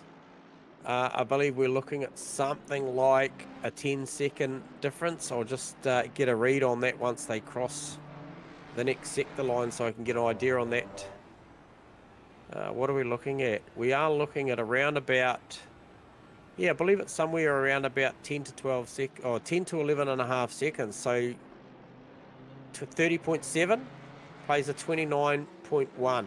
So maybe something in that, boys, going towards the back end of this race. I'll tell you what else is in here, J-Man. The Rees-Henderson hunt is on. And Henderson is in that difficult position where he's just got a bit of blue flag to navigate in front of him. And, you know, that just holds you up a little bit here and there. And trying to find the right time to get past. It can be tricky. Campbell in the pits. Yeah, on that, we might Campbell in the pits. Yeah, we might just actually get a live read on that as he's exiting the pit lane. Mitchy Campbell, you got us on comms, mate? Oi, oi. Sorry, mate, you're having such a good run here tonight. You guys just give us a quick update on what that looked to be an unscheduled pit stop. What's going on, buddy? I bumped up my fuel numbers, unfortunately, so short-filled it. Yeah, having a really good race till then, but just, yeah, came short. Yep, you got enough in the tank to get home now for the next 8 3/4 minutes, mate? I have 9 laps worth of fuel, so I think that'll do it. That'll be right. Should just do it. Righto, mate, press on. How's the track cuts going, mate? You're all good there? Yeah, on 2, so not too bad. Awesome. Okay, mate. Well, you've been having an awesome night, mate. We'll leave you to it. Well done. Cheers, boys. Where am I? P13, okay. Austria. P13. Bugger. In between Matty Dayton and Ashton Hughes, mate. So press on, see what you can make of it. Cheers, fellas. Cheers, mate. So Great there you insight go. there. So we did think, didn't we? Because I saw Jamie Kosa come out and his stop was about 5 seconds longer. And I did mention it's strange that because he pitted after Mitch. Yep. Why would it be longer? Yep. So there you go. There's your answer. Short on the fuel load. Oh dear. From And Campbell. again, Steve Rees is going to love that news. Because that's Yeah, put he him up is. into P5 now, and he's challenging. He's got Henderson in front, who's in a world of trouble here with the blue flags.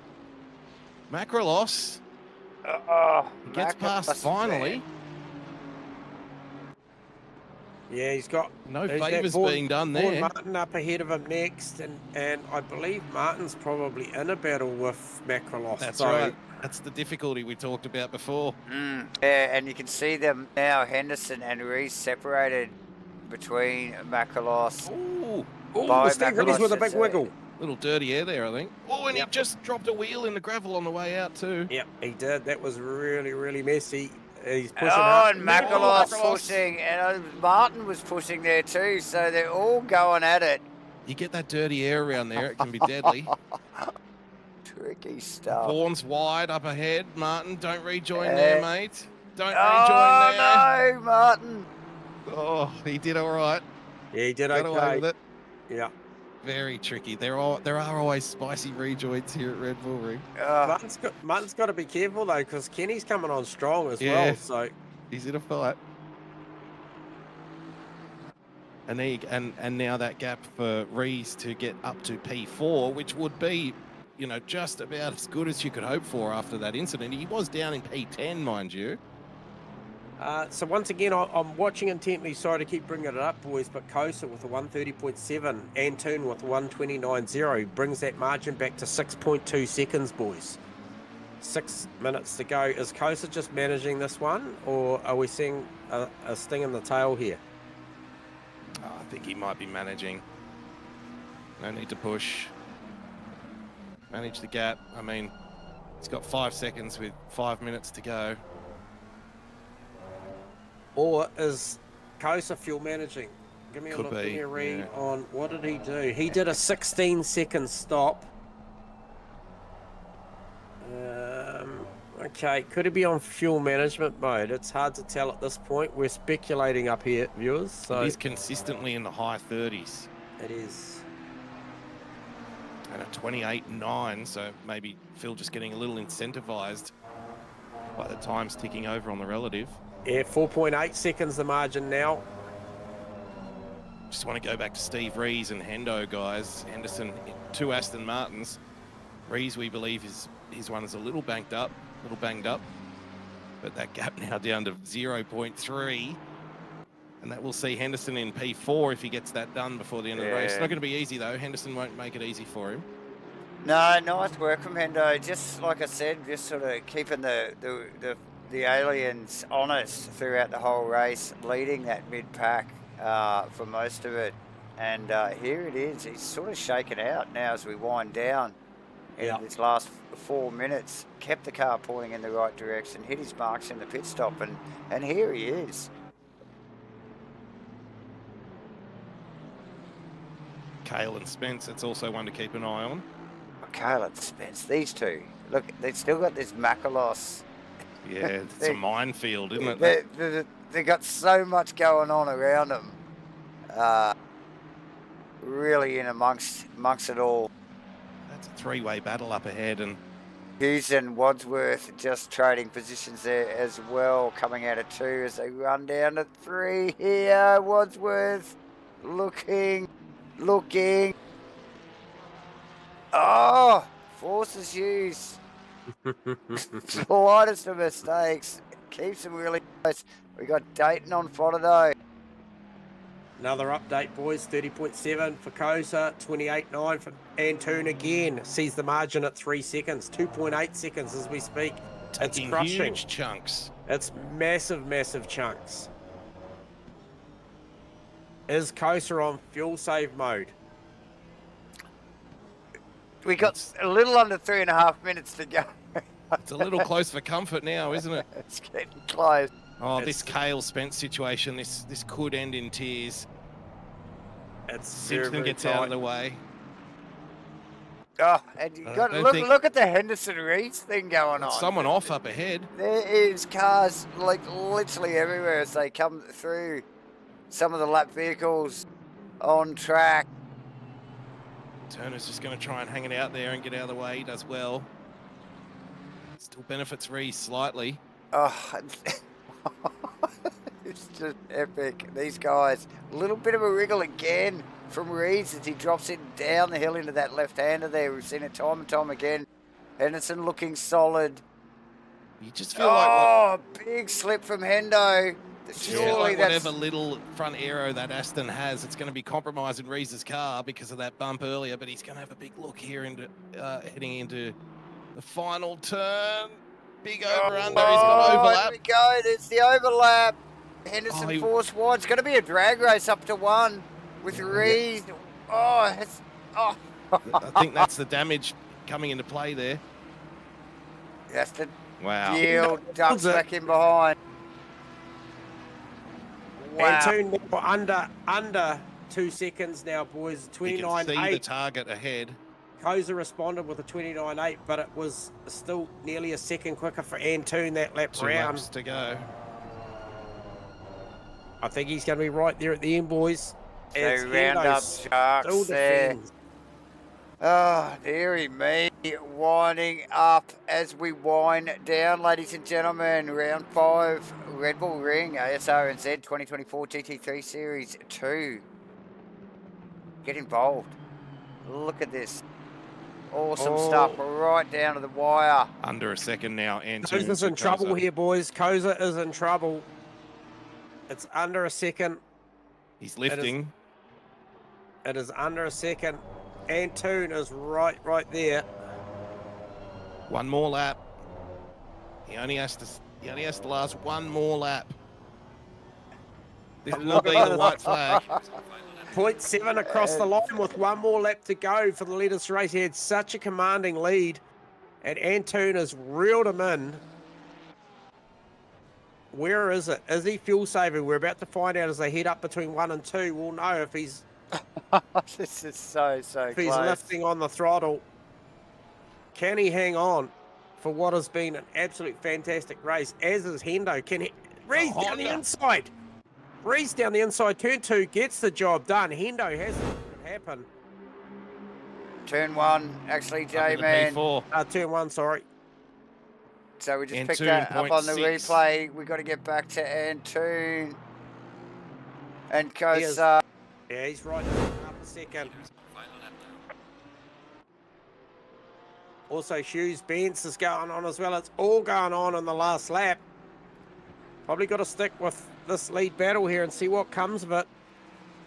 Oh, the Benz Hughes Wadsworth battle is intense. Wadsworth on Hughes. And I think Antoon is going to just run out of time here. There's only 2 corners to go. Yeah, another lap might have done it. Could have done. What a fantastic drive by both these guys. If this is the way it finishes, 1 more corner to go. Koza hangs on. Well, appears to, unless there's a little blip in the tank.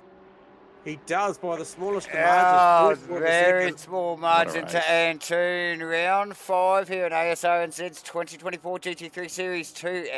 Jamie Koza, Phil Antoon, Vic Chan, Steve Rees coming around the final corner for 4th. Just back on Hughes, Davo. Nathan Henderson. Look at what's going on behind. Tony Spence, Ethan Cale, Haas, Aerosmith, Benz and Hughes as they run up to this final complex of corners. That is, I think, the Kenny Simpson car out of position in front of him. I've got Hughesy here on Benz. Does he get it down there? Oh, no, he's going to be vulnerable now. Wadsworth's going to get him. Gets him at the line. And that'll be Mitchie Campbell after that splash and dash to come through P13 over Shane Fodderdo, who has managed to get through on Matty Dayton.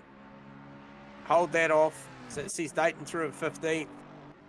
And then we will have, I think, Mitchie Smith, Jordan Moss on the recovery drive for P17. JC, John Carter through for 18. Collins in 19th. Mark Turbot. Top Am home in P20. What a stellar drive there for Mark. And then Jones, Enright, Turner, Melling, Martin, Brimblecombe, Simpson, Shields, Davison, Green round up the 34-car field.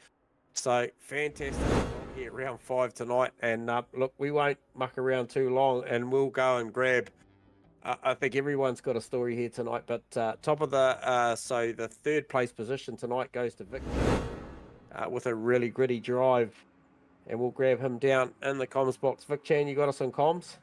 Hey boys, yep, watches.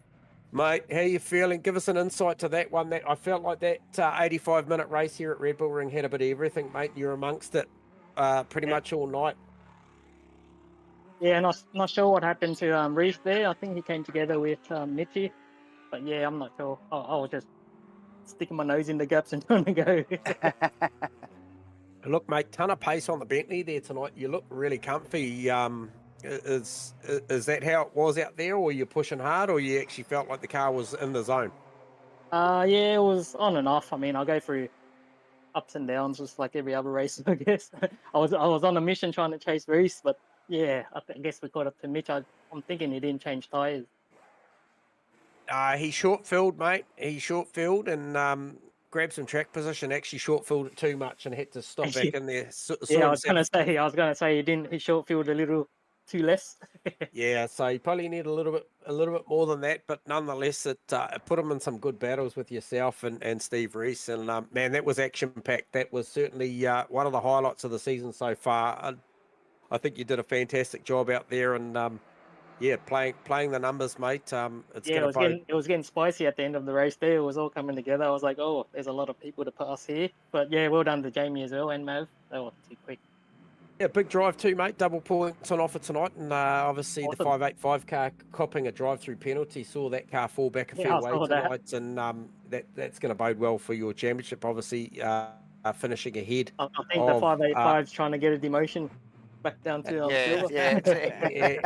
yeah. I don't like his chances, mate. But nonetheless, hey, look, this is all about you. So fantastic drive, Vic. Well done, mate. Yeah, and guys. Yeah, good work, pal. Yeah, unlucky to race. All right, mate. Leave you to it. Well done. Oh, what a fantastic drive. And then, so next cab off the rank, guys, was Phil and Maverick with a fantastic chase down at the end of Jamie Coast. You got us on comms, Mav?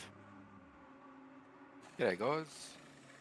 Mate, what a fantastic drive. I know you typed up there halfway through the race only, but it got pretty spicy at the end, Mav. Talk to us about laps running those high 28s at the back end of that race and chasing down Jamie Kosa.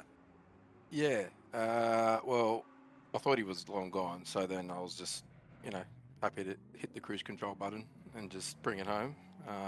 But then coming down, and then, yeah, that did motivate me to find a few tenths per lap. I didn't know what he had wrong. I thought maybe he had damage, but turned out it was his brakes. Yeah, one more lap, I reckon, and it would have had him. But hardware thing, or no, there was the brakes were just worn out. Yeah, right. Wow. I was surprised because he was using brake pads 1, and that has never happened to me. No, 80 or 90-minute race. It should be fine for 90 minutes exactly. He must brake really hard, I think. Must do. Yeah.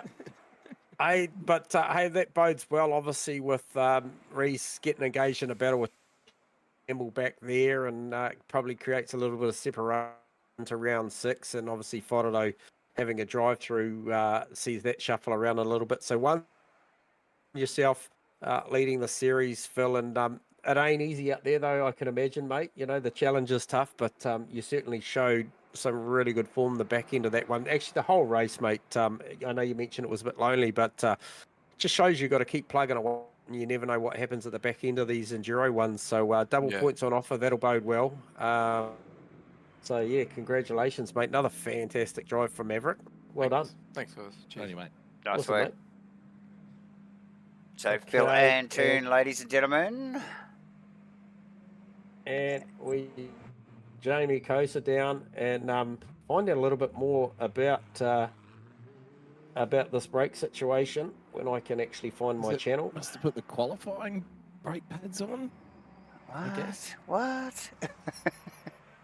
Because there is I'm not apparently sure. there's a brake pad that apparently you only use for a few laps or something. Okay. I wouldn't know. I've never used it, but Oh, we'll find Yeah. out. We have got him in comms. Hopefully he's got his mic on. Welcome to the booth, Jamie Coaster. You got us on comms? Hey, fellas. Right, first and foremost, the quality lap, that is mega. 27.2, I think is pretty world Yeah. class. And then the start of that race, fantastic. And then just talk us through that. Obviously, there's a bit more to the story. So give us an insight on the race, which was fantastic by the way. But give us an insight on that race. Yes, yeah, it was all going to plan till about 20 minutes to go, and all of a sudden I felt something. I thought, I've been looking after my tyres pretty well. I'm not sure what, it was something I'd never felt before, and then eventually I paid attention to fire and brake widget, and I realised that I had rear brake failure. Wow.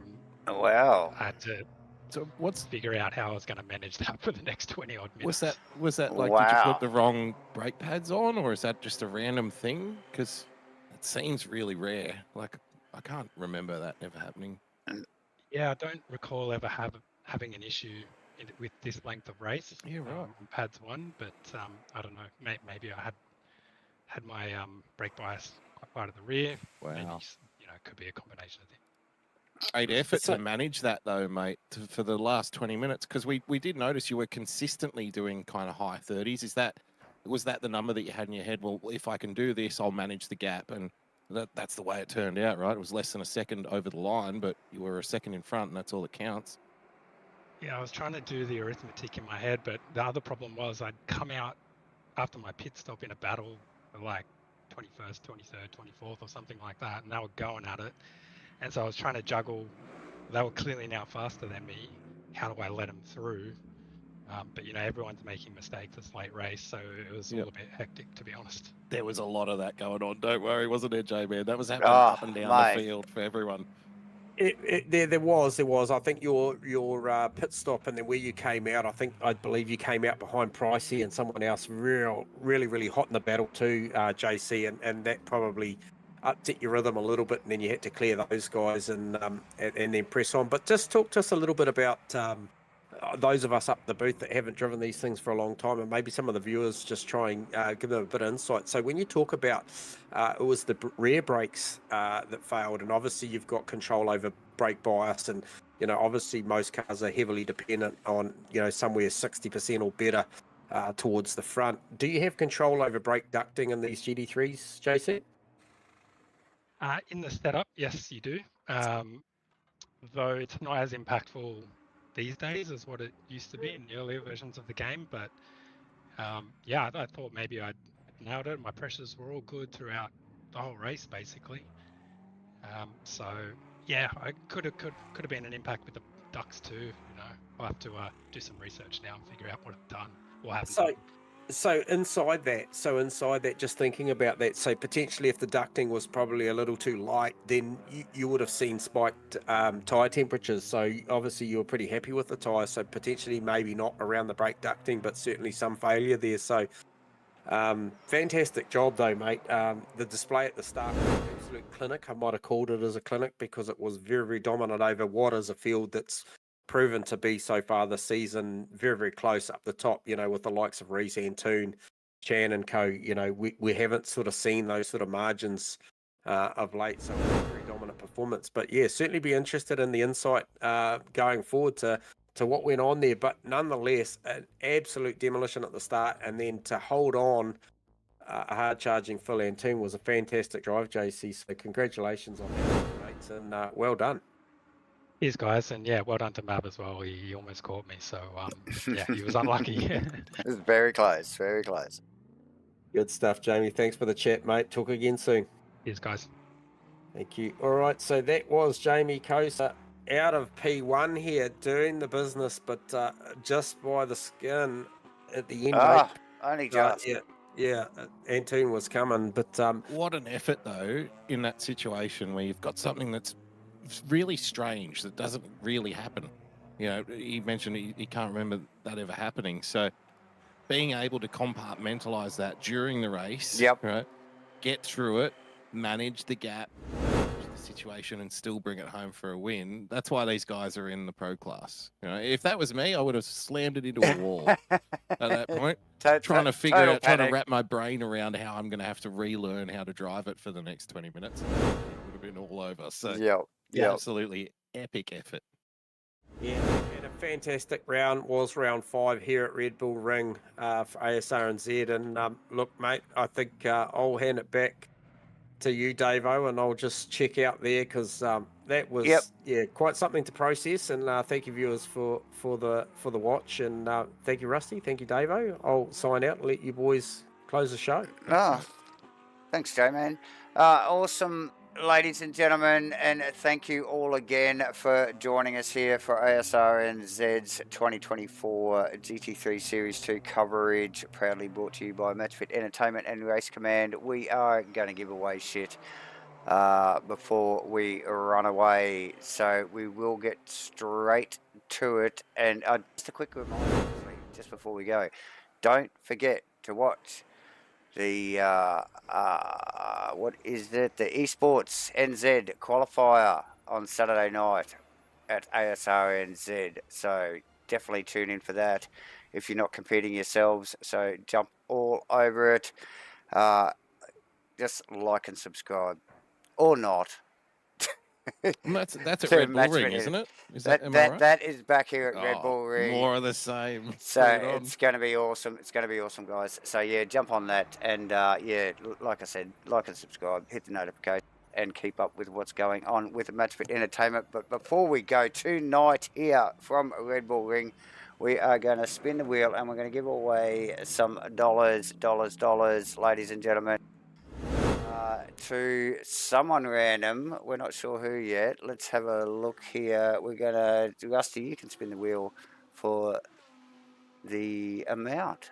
Do you want to just get on that and give it the big spin?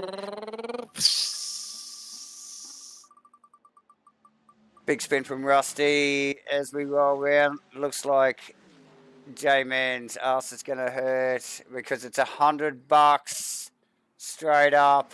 There you go. I'll look after you, boys. It's rigged. It's rigged. It's rigged. I tell you, he said. I thought he signed out.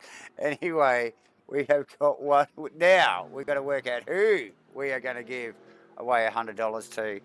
What a great prize. And someone that has been in attendance tonight. J-Man, you can spin the wheel now. Yeah, I wanted to spin it before. It might have hurt less, but here we go. Okay. Wheel spinning for the $100, and it goes to Kenny Simpson, who nice one.